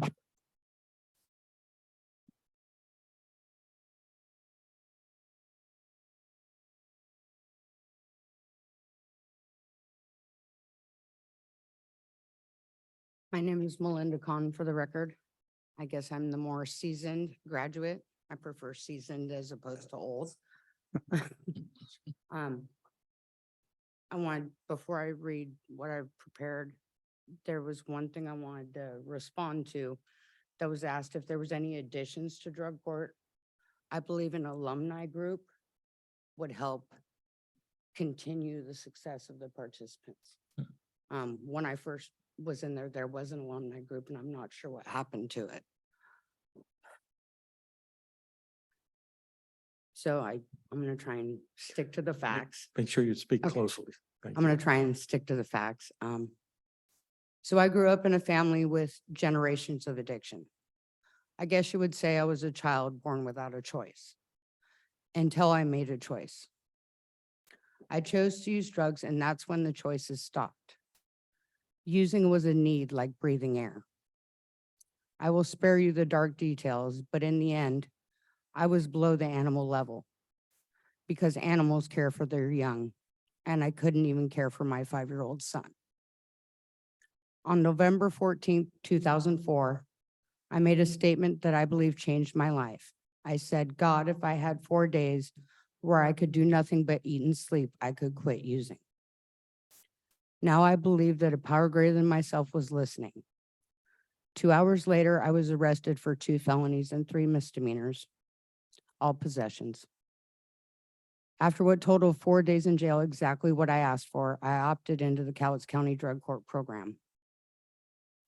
That day was February 16th, 2005. I will never forget it because I've been clean ever since. I will be honest because I work an honest program. When I first entered drug court, I was not brimming with honesty, acceptance, or willingness to change. The structure of drug court was something that I had never known. It had been so long since I was accountable for anything. Drug court definitely held me accountable.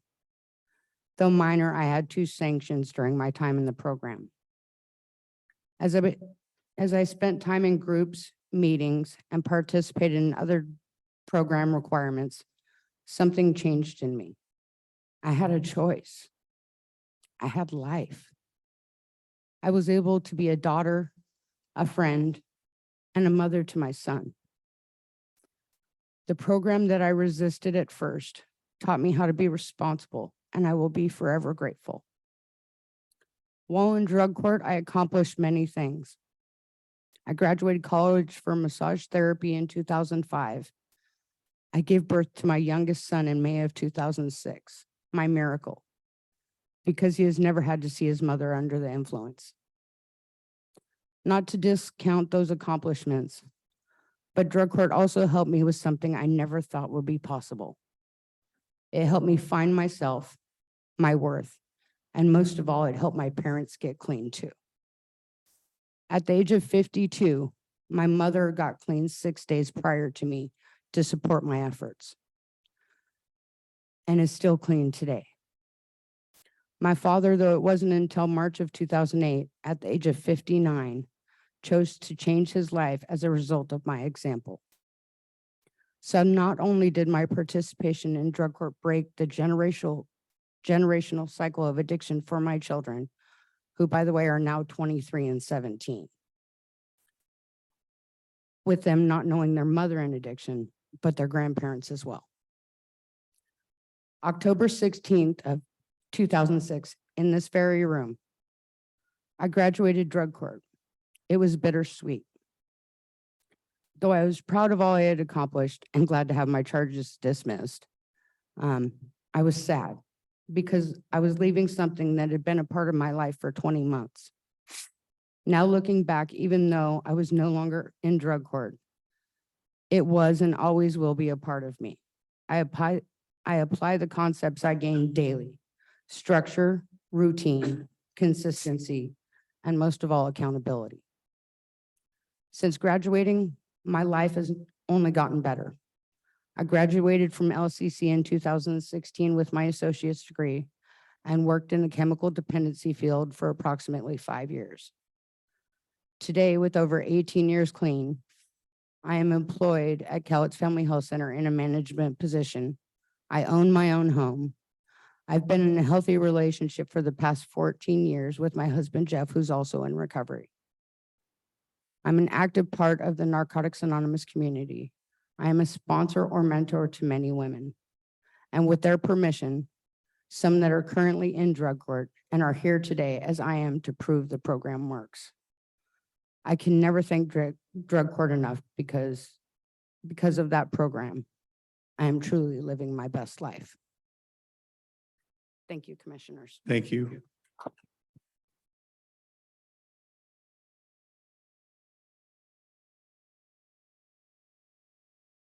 Anybody else wants to comment? You're free to.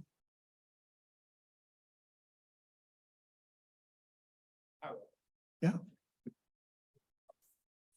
For the record, my name is Richard Barker. I too am a drug court graduate. I graduated drug court in October of 2013.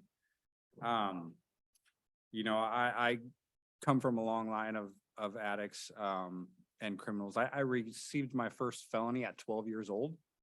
And from the time I was 12 till I was 32, it was just a consistent cycle of getting arrested, getting out, using, getting arrested, getting out, and using. This continued on through my entire adulthood. I have 5 children. When I opted into drug court in 2012, I had never passed a UA in my entire life. Never. I had lost jobs. I was unemployed and unemployable. I was a high school dropout. And I entered into drug court, and you know, one thing that was suggested of me was to at least get my GED. You know, I completed my GED in 2013, enrolled in college, and finished my bachelor's degree in 2018. I have 3,994 days clean. That's, 10 years, 11 months and 8 days. That's 10 years, 11 months and 8 days of not committing crimes, not using drugs, not being a drain on this community that I was for 20 years prior to that. So I think that there is a testament to the power the drug court holds in this community. When I was arrested for the charge that I opted into drug court on, my attorney suggested that I did not opt into drug court because she didn't feel I would make it in the program. And somebody else had said that, they stayed clean out of spite, and that's kind of was a driving factor for me as well. I went through drug court sanction-free myself. But the accountability and the foundation that I was allowed to build in that program has been the basis for everything that I've accomplished in the last almost 11 years. It's given me the ability to be a father, a husband, a brother, and a son. And, and I even have a 4-year-old grandson now that never has to see me loaded, never has to see me in jail. I've not as much as had a speeding ticket in the last 11 years. And that was never even something that I could ever imagine for myself prior to 2012. I was thoroughly convinced and comfortable that that's how my life was going to be. I didn't think there was a way out for me. Drug court changed that. And I will forever be grateful for that program. That's what I got. Thank you. Thank you.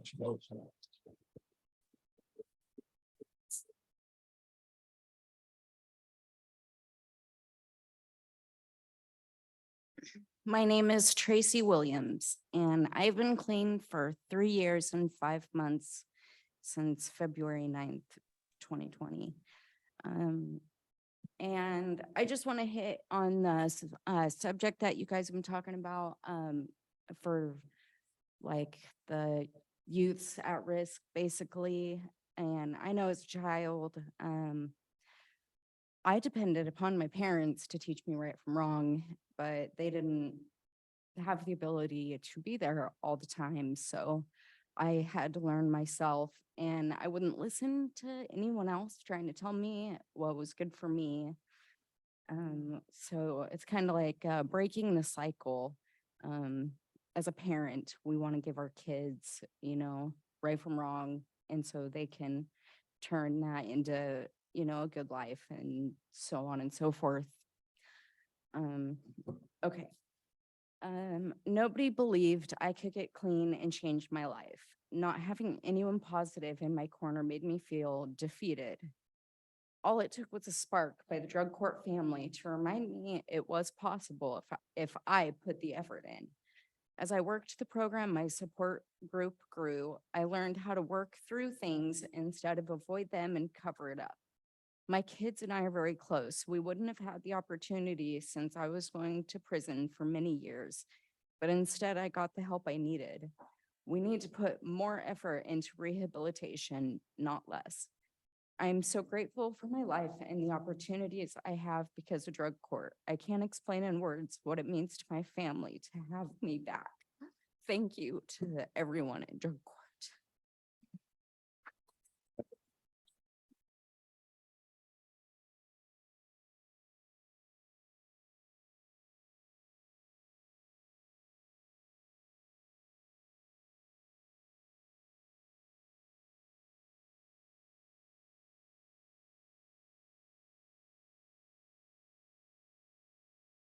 My name is Rhonda Ibarra, and I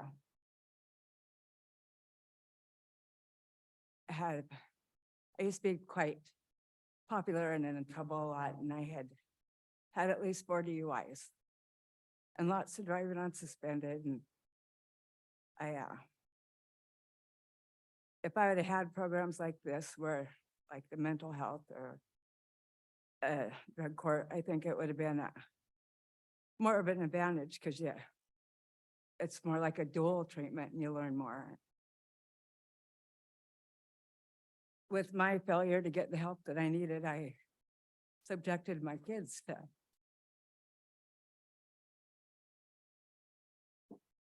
a lot of struggles, and I have one that recently we were trying to get into drug court and he was denied the chance, and he died in a wreck on May 7th. And we were doing everything that we could to get him mental health counseling, and he had the opportunity to be part of drug court. And on a Friday, I got one message saying that he didn't qualify. And then I got another message from one of the counselors that he did qualify, and that if he could write a letter that he may qualify for the program. Well, this was on Friday, and by Sunday, he was dead. Now I have another son that's in the program. And I believe that the program is saving him. So these mental health and the drug court, and they do save people. And I'm grateful that I have one that's still here, because I can't afford to lose another child. And it's well worth it. I'm sure that, like, I know Judge Warning, I'm sure it's been a long time. I mean, I was to the point where self-medicating and relapse and going through just the regular AA without the mental health and the programs that keep you more in check. I was at a point where I had lost my license for about 15 years. I found the information when I was trying to help my youngest son that became addicted because he got his jaw broke, and the self-medicating, the mental health, and all the other issues that went with it. I stumbled across dual diagnosis, and that was one of the things that helped me when I learned that if you don't treat the underlying problem, and you try to do a program that, like I did with just AA, that doesn't help, because you're not treating everything that you need to treat. And I just think that people are important, and people relapse. Relapse is part of recovery. And today I have a driver's license, and I have a new rig, and I have things that I wouldn't have had if I wouldn't got the counseling and more help and on medications and different things. But if you don't fund this program, the people like me, I already have enough guilt for what I caused my kids.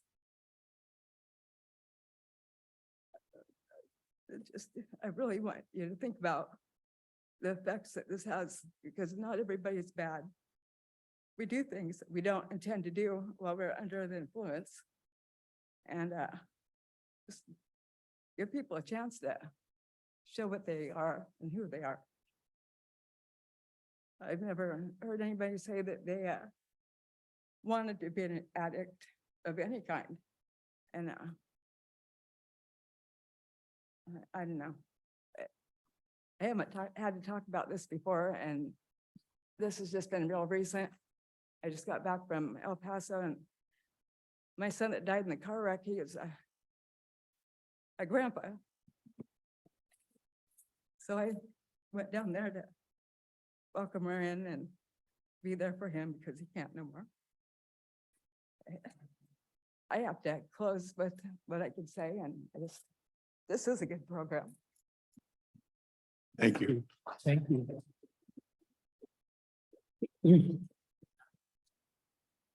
Bishop, go ahead. Thank you.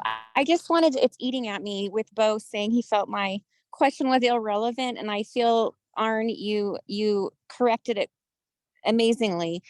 I want to see more, I would love to see more drug courts, and my TAC, absolutely pay for mental health and drug court because I totally believe in it. I want every single person going through mental health court or drug court because it does provide family and it provides structure to be as successful as all these amazing people who have given their testimony.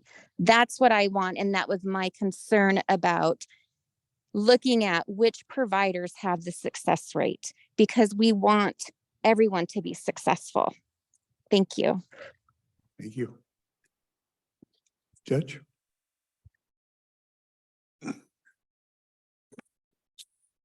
All right, thank you. Good afternoon, Commissioners. Judge Gary Basher, presiding judge for Superior Court. Previously was the presiding judge over drug court for about 9 years. I think just to kind of come back, first out, there's no way I can be anywhere near as eloquent as any of the other speakers who've spoken to you today because I don't have those kinds of stories of my own. I got to participate in a lot of those stories. A lot of the folks who are sitting beside me, a couple of who spoke today, when I met them were pretty scary people. They're not scary people now. They're your constituents. The reason I think that we're all here today is so you guys can look at the mental health tax and see if it's something that you want to extend, if you want to continue. And a big piece of that is whether the money is well spent, whether it's needed, whether it's an appropriate use of tax dollars. That's your job. As Judge Evans said earlier, the Superior Court, that's not our lane to tell you how to fund things. It's up to you to figure out what's the best way to come up with the funding to provide the programs that this community needs. As Judge Warning indicated, this tax was created in part by the legislature to assist counties in providing an additional way to fund these types of programs, not just drug courts, but mental health programs, juvenile programs that most counties don't have the extra money to fund with. And so it was specifically designed for these types of programs. It's restricted funding. It can't be used to build roads. I think there's been a pretty good demonstration that the programs, at least drug court, and I think all the other programs that are supported by this tax are money well spent. If you choose to end the tax, my plea to you would be to use road fund money, general fund money, grant money, or any other source of funding you think is more appropriate to continue to fund the programs. So money well spent. Thanks. Thank you. Any questions?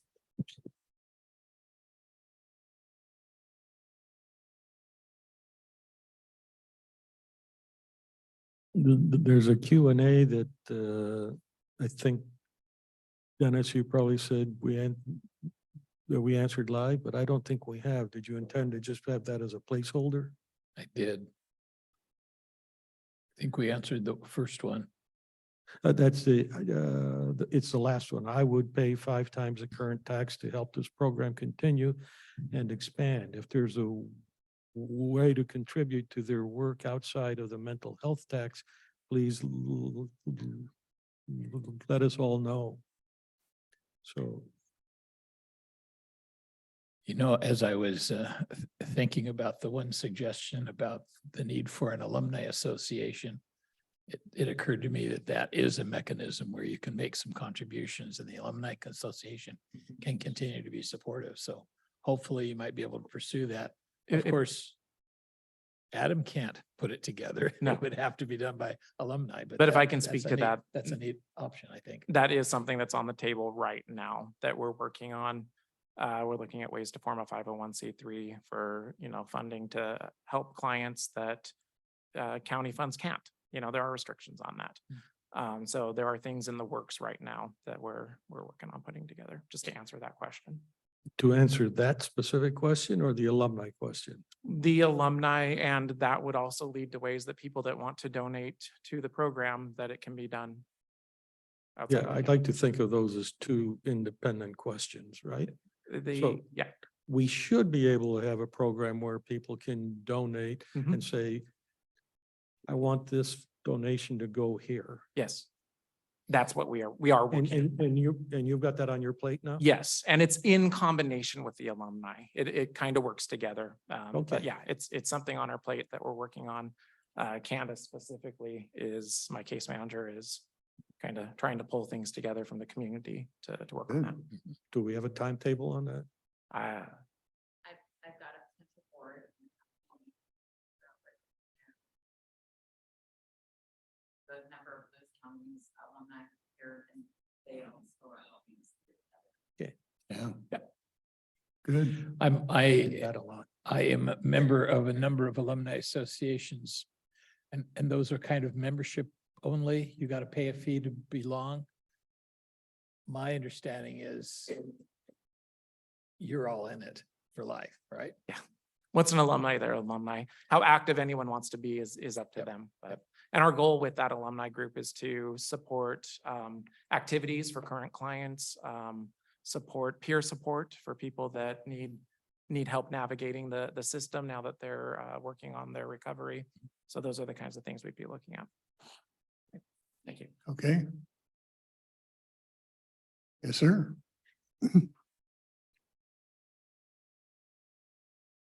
Hello, my name's Lyle Spurgeon. I'm also a graduate of drug court. So I really didn't know what I wanted to say when I came up here, but first of all, I wanted to thank Judge Warning for starting this program. I wanted to thank Judge Basher for being a part of my recovery and being and my work through drug court as well. And I want to thank Judge Evans for the work that he's doing now. I really appreciate each and every one of you guys. So I guess I wanted to start off by telling you that when I was in my active addiction, I was one of the biggest problems in this community. I was a thief. I was an active IV drug user. I was a menace. I really was. I was homeless on the side of the river. A part of the problem in this county. I would do my crimes anywhere from the top of Ridgefield to all the way up past Castle Rock, all over this county, not just here in Longview and Kelso. I was a part of the problem. And because of drug court, I am now part of the solution. I'm a residential assistant at the treatment center that I graduated from. And I help people on a daily, not just get into recovery, but stay in recovery. And it's because of drug court that I'm able to do this. If it wasn't for drug court opting me in, they would have found me in a ditch. I would have overdosed. I was on the way to do so. But it was because of, and also thank you for the drug court people for taking such good care of me. If it wasn't for them showing me that I am worth the person that I am today, I would never have made it. And it's because of drug court that I can sit here and tell you people that I am worth it. And that every person that's in drug court is worth it. Their families are worth it. Somebody was talking about, the people that drug court has what's the word I'm looking for? Thank you, impacted, right? I'm telling you right now that drug court has impacted this county. Drug court has impacted, it had made an impact on this state. Because if it wasn't for drug court, my crime rates, the things that I've done would have continued. And I'm talking anywhere from just simple, using in the park, robbing people's houses, stealing people's cars. It was endless what I was doing. And it's because of drug court that today I'm able to do the work that I do and make my living amends for the things that I can't make amends for. That's all I got. Thanks. Thank you.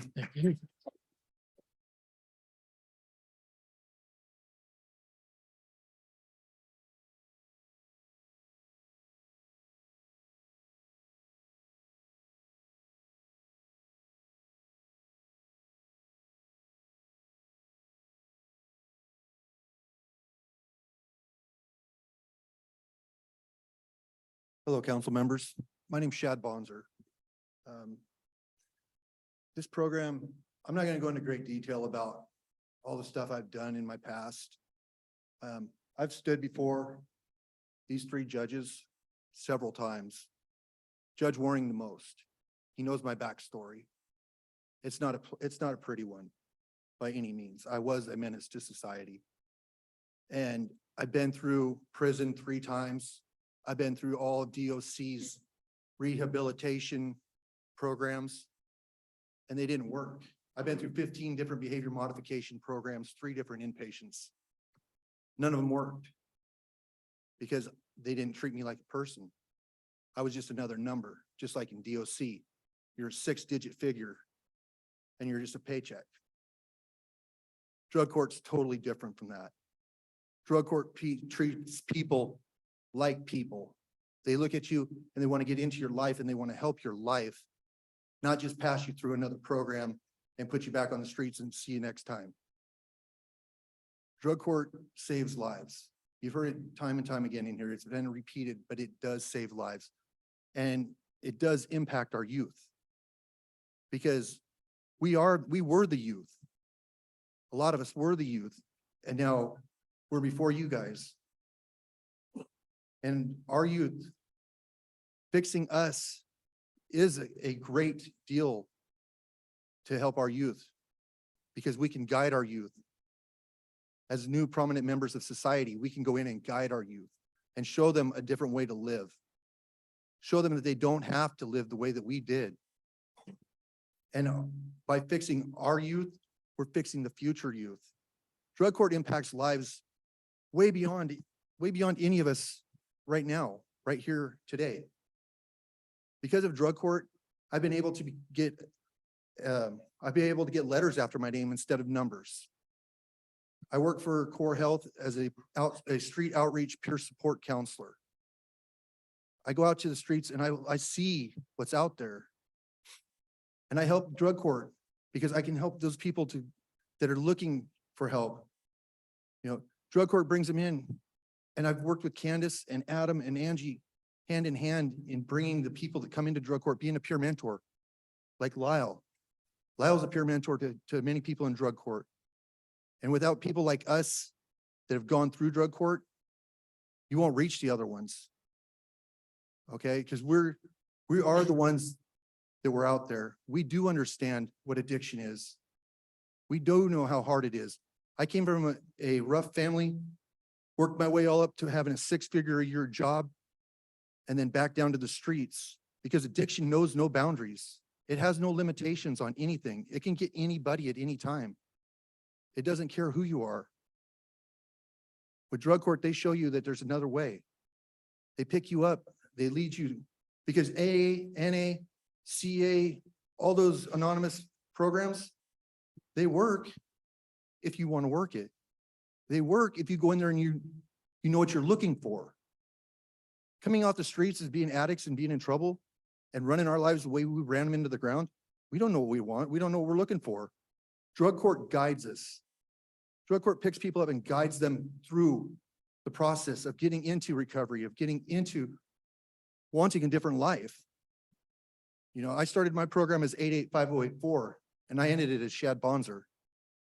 And I've come through this program and helping so many other people. Because why? Because I was given a chance. The young lady that sat before you earlier, Tracy Williams, she helped me to get that chance.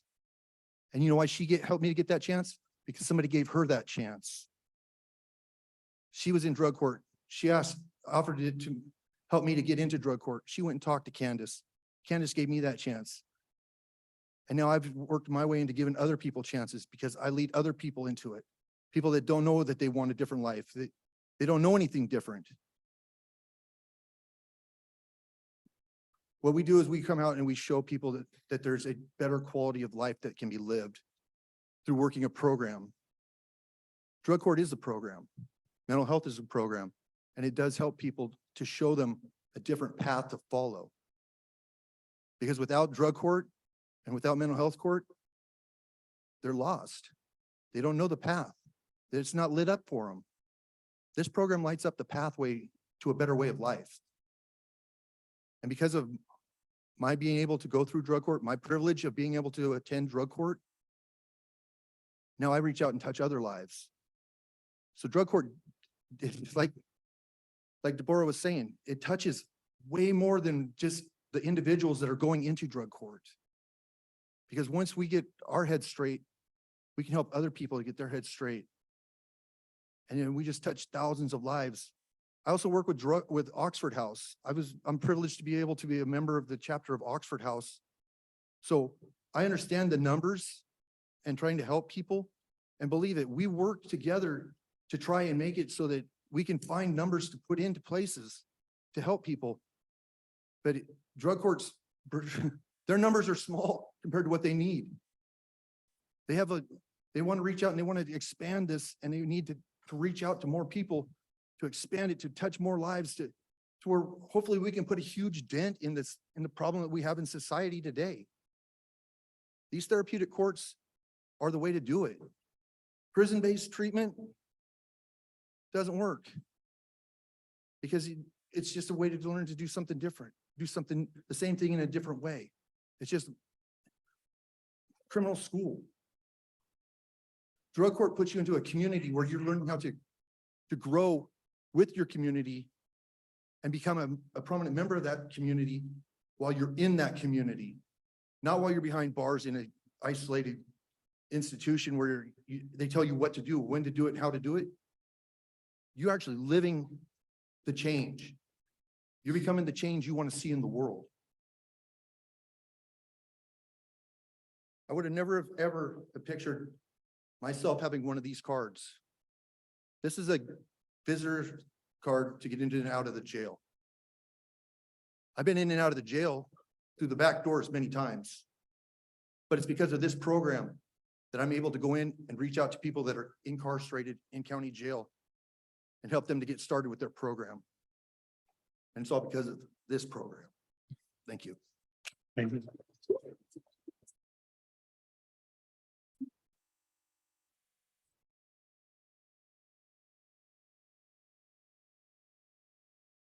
How you guys doing? I'm Bobby. I'm an addict.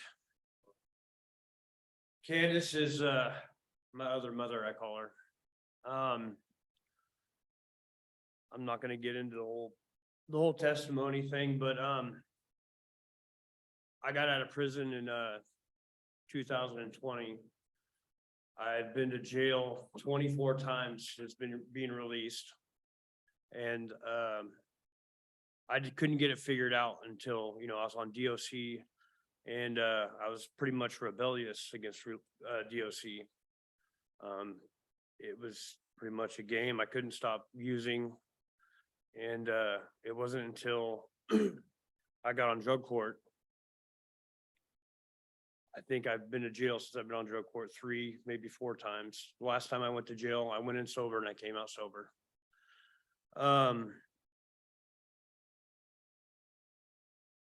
There's a piece, of this that you can't, you guys want data and stuff, but there's a part of it you can't, you might be able to put it in a graph or whatever, but that's the fellowship that this program creates, like NA and stuff. These people behind me, they're my brothers, my sisters, they're my family. And I go to awakenings, and there isn't a person that comes in new that I don't walk up to. I shake their hand. I tell them, welcome. I'm glad you made it. And if there's anything you need, you can have my number. Please reach out. There's a lot of us in the drug court program that are on fire for recovery. And I've heard you guys mention a couple times, adult drug court is the end of the line, but it's not. It's just the beginning. It's just the beginning for me. I'm 5 months, 17 days, 37 minutes clean. In less than 2 weeks, I'll have my kids back in my life. In less than 2 weeks, I'll be 6 months clean. The first 8 to 10 months of drug court, I had a hard time. I remember the first time I got a week, I got 2 weeks. I got 2 weeks, 3 times, 30 days, 2 or 3 times. But this is the first time that I feel alive again. And I couldn't get that from DOC.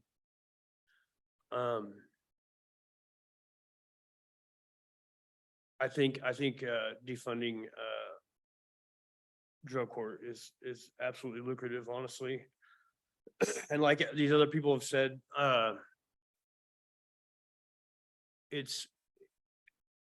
we're constantly reaching out, and it's not just, you know, the numbers might be small, but look at all the people that we affect going through. I just want to thank you, Judge Evans. I thank you guys. I love you guys. I love all you guys. There's probably something else I was gonna say, but you know, I can't remember, but thank you. That's all I got. Thank you.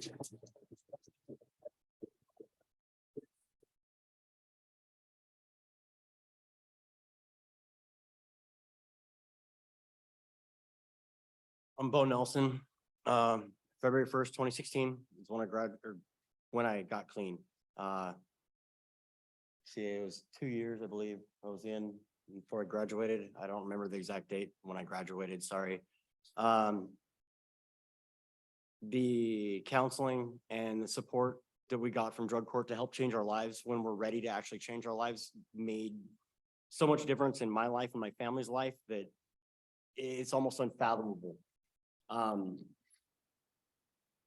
Back when I was busted, which I'm super grateful for today. I remember when I graduated, they asked me to write a apology letter. It ended up being a thank you letter to my arresting officer because it changed my mentality and the way I think and look at things so much. When I came in, I was just super done.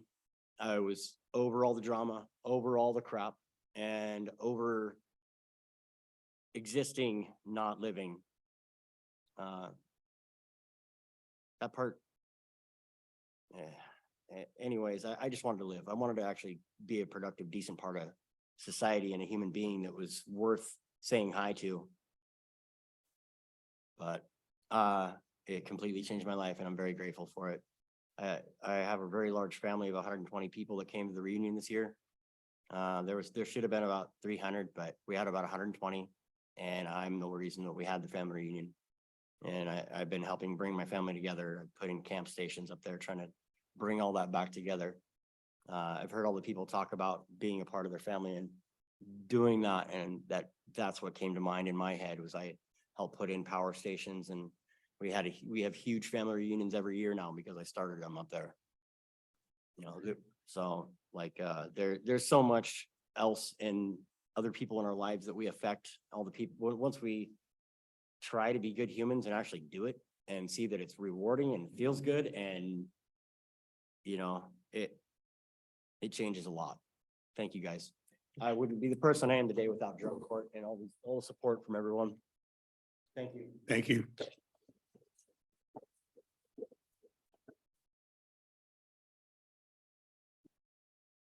Well,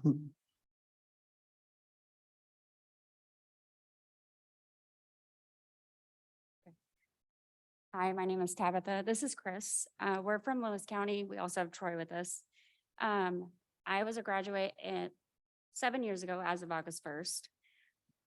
How long ago were you? September 12th. We're all three active alumni. When I finished drug court, I was coming up probably around this time 7 years ago. I was terrified. I had no idea what was next. Excuse me, super nervous. I'll admit that. So my accountability buddy and we started talking about like, what do we do next now that our foundation is gone drug court, right? And that's what I've heard several people talk about. Well, previous to us joining drug court, there was an alumni. I don't know what happened to it. I don't even know how many members there were. As of today, since I graduated, there are 15 active alumni, 65 in our group chat, 15 that actively come. Participants join our alumni meetings. We have activities, we do give backs in the community. We are recognized by the Chronicle and Centralia. I've been to 3 of the drug court conferences in Seattle. So there is success after.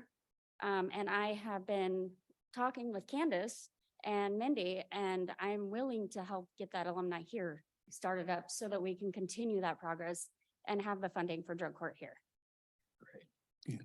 I would guess since you're from Lewis County, you probably know my nephew, Stephen Dahl. I do. Yeah. I actually moved here 3 years ago and I currently work at Core Health, and we just recently got with the contract on drug court. So I'm excited to be one of the SUD counselors providing for drug court and working to give back to a program that gave me my life back. Yeah. So it's a lot of progress and I'm excited for it. Thank you. I'm Chris. I'm from Lewis County too. That's what the alumni does. When one's nervous, we come up to support the other. I heard a couple things. I had a lot more to say before I got up here. I did hear a couple of things though, like, the bottom line, that the cost, things like that. This is coming out of tax dollars. So I know, and I also heard about the early intervention, right? So I know for me as a kid, I'm sure that kids that have parents or grow up in situations where if a parent sees something going on and they have the ability to intervene. I know my mother was murdered when I was 15 and I went straight to drugs because drugs gave me purpose. And there was no way I was going to turn back, right? So the early trauma, nothing was going to push me towards becoming clean.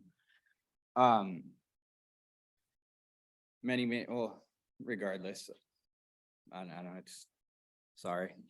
That's all I got. Okay, thanks.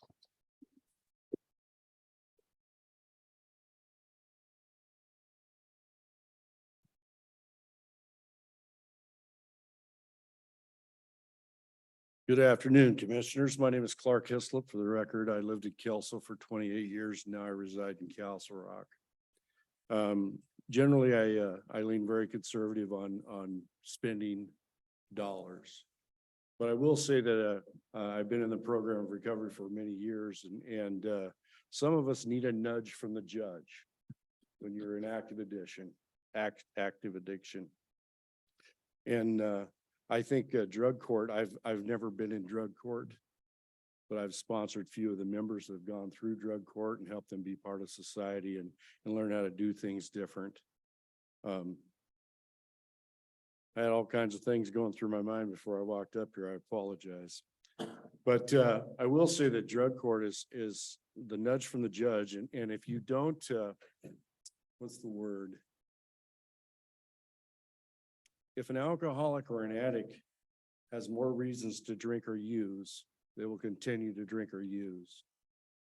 And sometimes that little nudge or that direction or that guidance or the boot in the butt may be the motivation for them to change their lives. And once they have that, then they have all kinds of resources to go. You mentioned several of the 12-step programs. I've been a member of many of them and still. And they work when you want to work them. But that turning point or that readiness to change is brought up by many different things. And in these folks' case, because like I said, I've known several that have gone through this program. That's what they needed, was that initial boot in the tail and the caring and being treated like humans. You know, I'm from a long line of alcoholics in my world and been in this county for a long time. My great grandfather was in Longview when it was first founded. But I can tell you, he died drinking bourbon and milk. My grandfather, the same. I won't speak of my father, he's still alive. But as of today, 12,652 days, one day at a time. And that's by somebody caring, somebody giving you that nudge and giving you that start to do something different. Thank you. Thank you.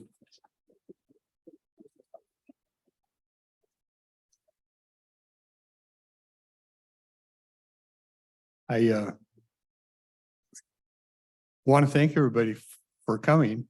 If somebody wants to speak, you're certainly welcome to, but I think we've had a lot of great testimony. I'll offer if my colleagues have any comments, but to be honest with you, even though I'm the youngest, you're starting to press my bladder here. So Were we gonna hear from George?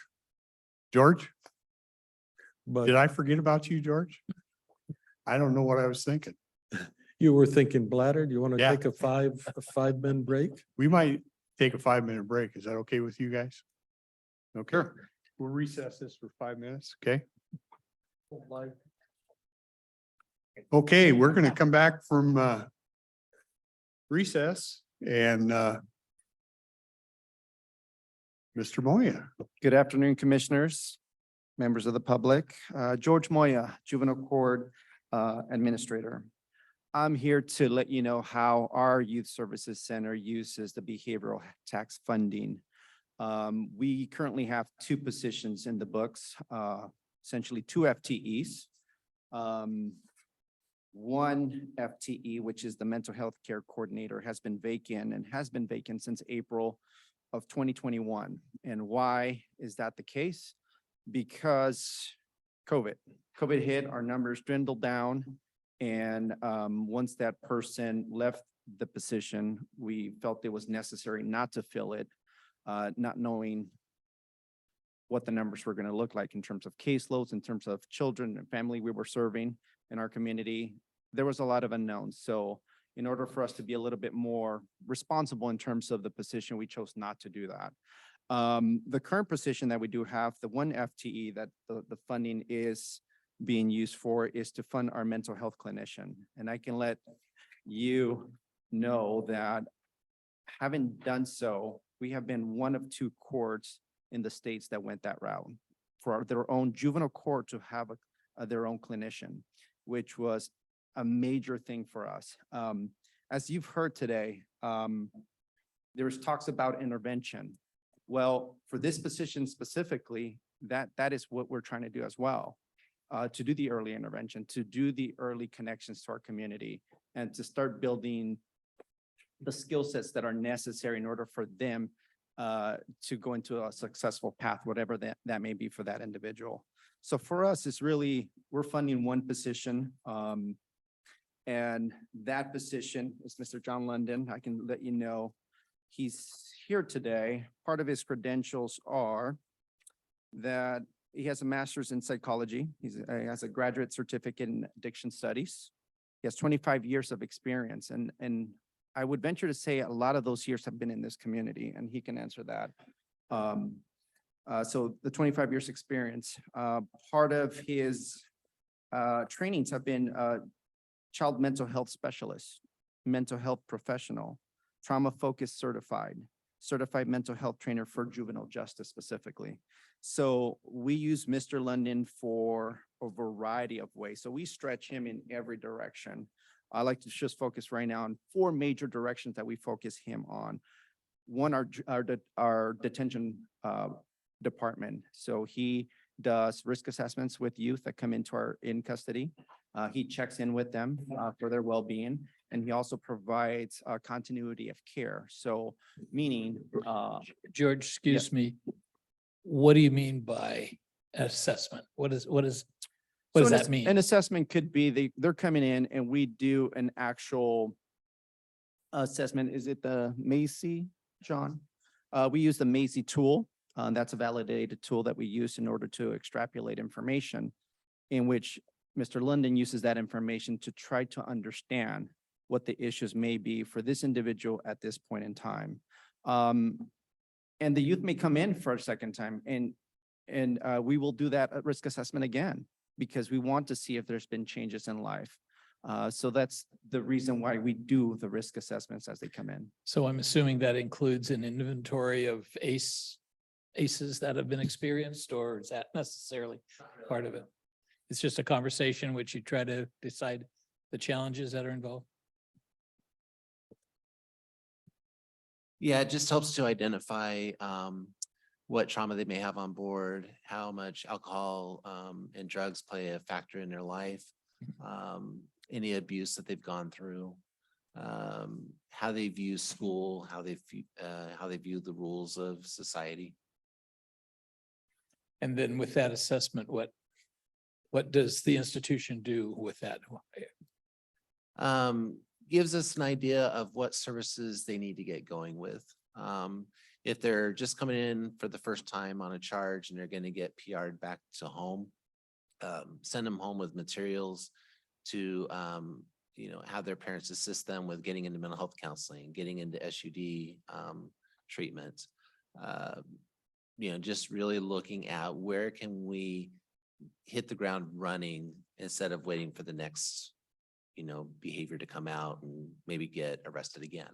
Now, is that where safe and hope courts come into play too, or do they not play a role with this? Not usually at the very beginning. Okay. So, yeah. Okay, thank you. Sorry. So again, going back to the four major contributing areas that we use, Mr. London, one is our detention facility. Two, our probation department. So he helps us with youth that are on probation, youth that are also doing some programming at our department. The third component is the courts. He's a valuable resource to the courts. He is a member of the drug court team, as our mental health court as well. The fourth component is our community. So John is just not working specifically with us, but also he's also contributing in our community. And he has been, can let you know.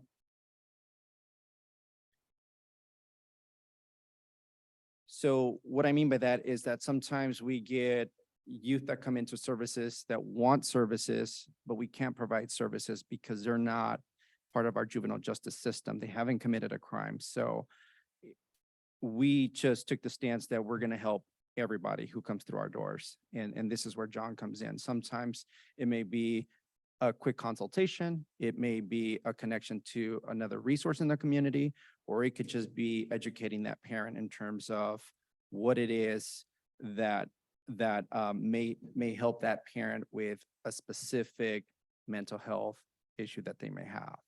So John is also part of the Quest Advisory Board in the community. Mental Health Community Collaborative, he's a participant there. Highlander Hope Community participant. We have Family Youth System Partner Roundtables, which we say FYSPRT, which is our local and regional advisory. And he's also part of our diversion program that we use in terms of trying to divert youth from continuing to stay in our criminal justice system. So he's an active participant there. So we really use the funding for one position currently. We're still assessing those needs. Our caseloads are going up. I know that we have another workshop presentation coming up where we can present more numbers in terms of probation and detention. And we're assessing everything. But currently, Mr. London is being stretched in every direction currently. I know we, in our juvenile facility, we contract with a county in Oregon and different places that don't have them. And I guess I'm making an assumption here that the fee we charge kind of helps cover all this stuff, or how do we, because you're providing those services for those counties too, right? So in any kid that is in our jurisdiction, in our detention facility, whether it be a Columbia County contract or whether it be the state contract, they're all going to be treated the same. We're going to provide the same services, and John is going to provide check-ins and do the risk assessments and what's needed. Okay.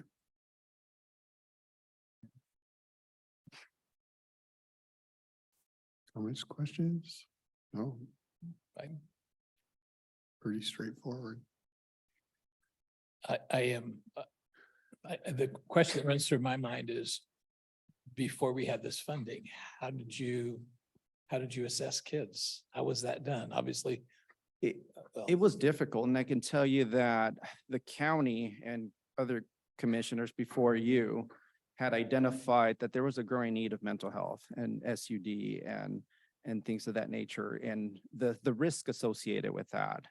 We saw that, and the opportunity was, how do you respond to that? Well, how do you deal with the increase in referrals of mental health, increase in potential violent youth that have an SED or mental health issue related to that? Well, we wanted to protect staff, we wanted to protect children, we wanted to protect everyone. And so a possible solution was for us to hire someone in-house. We used to work with Columbia Wellness. The difficulty in doing a collaborative that way, if there were staffing issues or other priorities that Columbia Wellness identified, well, that individual was gone. And so we didn't have control of the scheduling. We didn't have control of the consistency that goes with that. So hiring someone in-house was the best thing we've ever did, because we not only were addressing all the issues and trying to mitigate all those risks, but on top of that, one valuable resource that Mr. London has been to us and to everyone in our facility, including detention, probation, and anybody else, even the courts, is that ongoing training. Mr. London is currently doing quarterly trainings for us and our staff. And when we can capture everyone, we'll record that training and we can present it to other officers in detention during their shift. So that has been an invaluable resource to us. So for us to be up to date on mental health, because we are not mental health professionals, this has been an invaluable resource for us. Thank you. Judge? I'm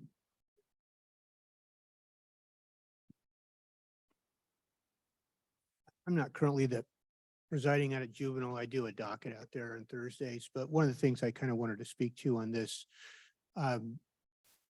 we get a lot of kids come through the system. Some of them don't end up on probation. They go through a diversion program, which is a mandatory program under the state law. So kids come in, they get an opportunity to not have a criminal record.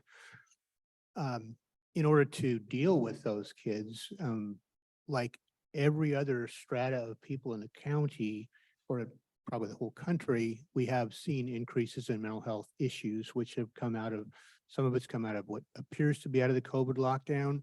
Some of it appears to be just society in general. Some of it's just, I think we're identifying better mental health problems earlier.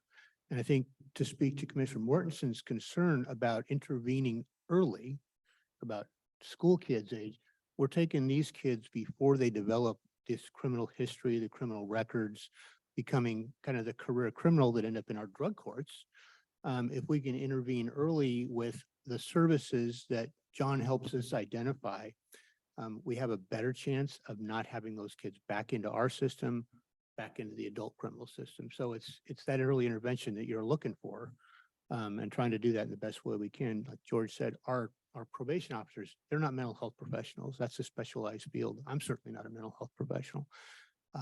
And I would rely on John or somebody from Columbia Wellness to come in and do that. This gives us the responsiveness that is very helpful to the court. So and I'm happy to answer questions if you have any. Judge or George, I'm not sure which, do we have any of the data that let me begin like this. I agree with what you said. I believe it, and sometimes it's hard when you're dealing with things that are partially intangibles. But do we have any data that says people who have gone through before and after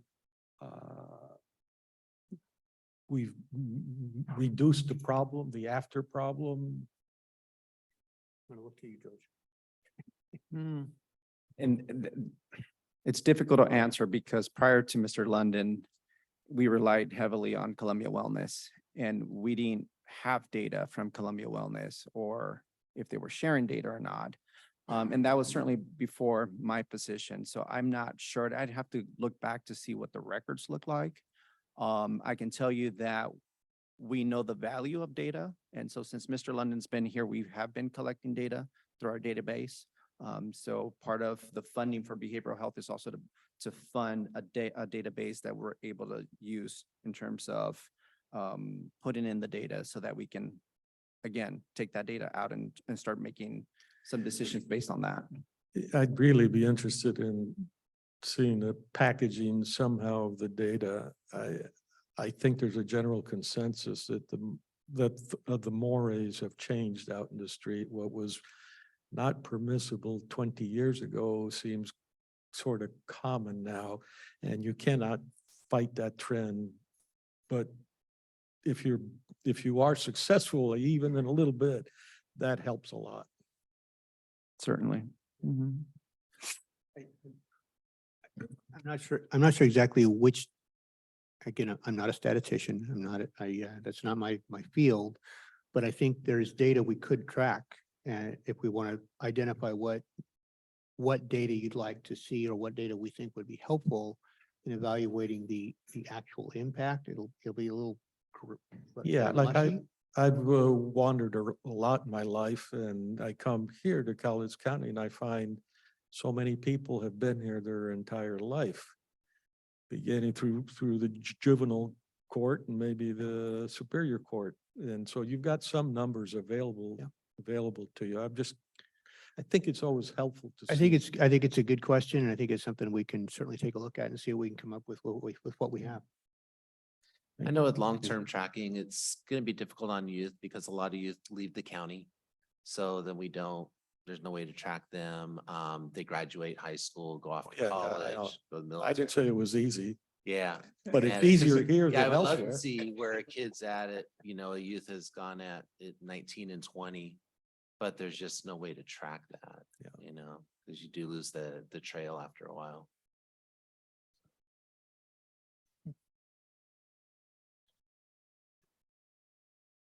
Any questions, comments that audience wants to put in?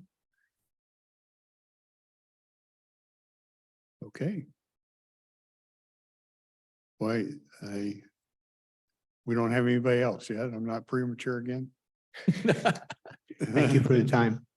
Yeah. So probably the next steps on the issue is at sometime before the sunset clause takes Yeah, effect, my- we have a decision to make. My impression on the sunset clause, even though we're saying it's the end of the year, I think it sunsets in spring of 24.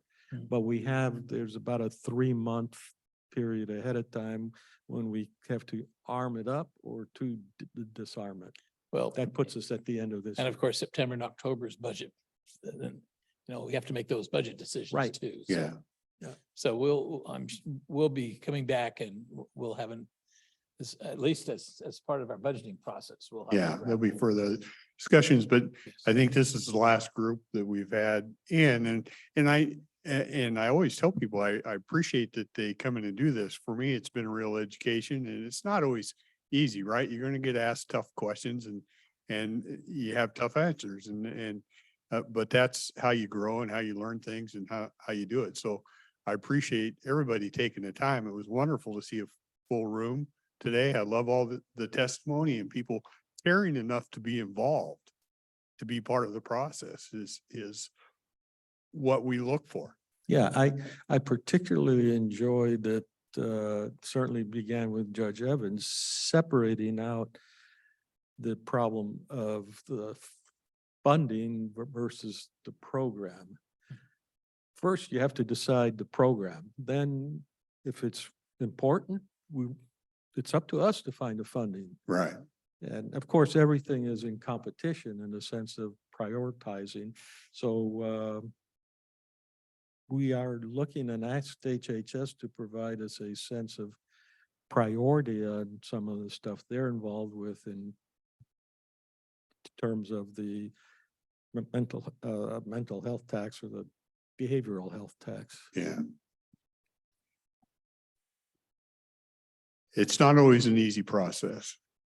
No. And I'm a retired banker. I'm gonna like data, right? Numbers. It's the way the computer works. If they're in black, right? Yeah. But you can't always get it. And George and I had this conversation a little bit, is because the intangibles is what you can't see. We had a gal come up and talk, and she got her kids back, and she's helped how many through emergency support shelter, And you heard a gal talk about got her parents off drugs. We don't see those intangibles, and those intangibles have costs and have savings. And sometimes they're hard to, how you blend all that in. So the data is good, but I want you to know, we also try to understand the intangibles that come with that. It's really a bigger package sometimes than just numbers. But anyway, any closing comments, or we'll appreciate your time. We will adjourn this meeting. Thank you. Thank you. Commissioner Dahl, we have an executive session. We do? Kathy, okay, how long? 10 minutes? Okay, so we will adjourn to executive session.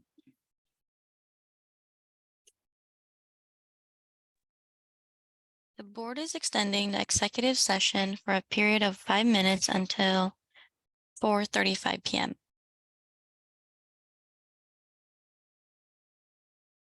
The board is extending the executive session for a period of 5 minutes until 4:40.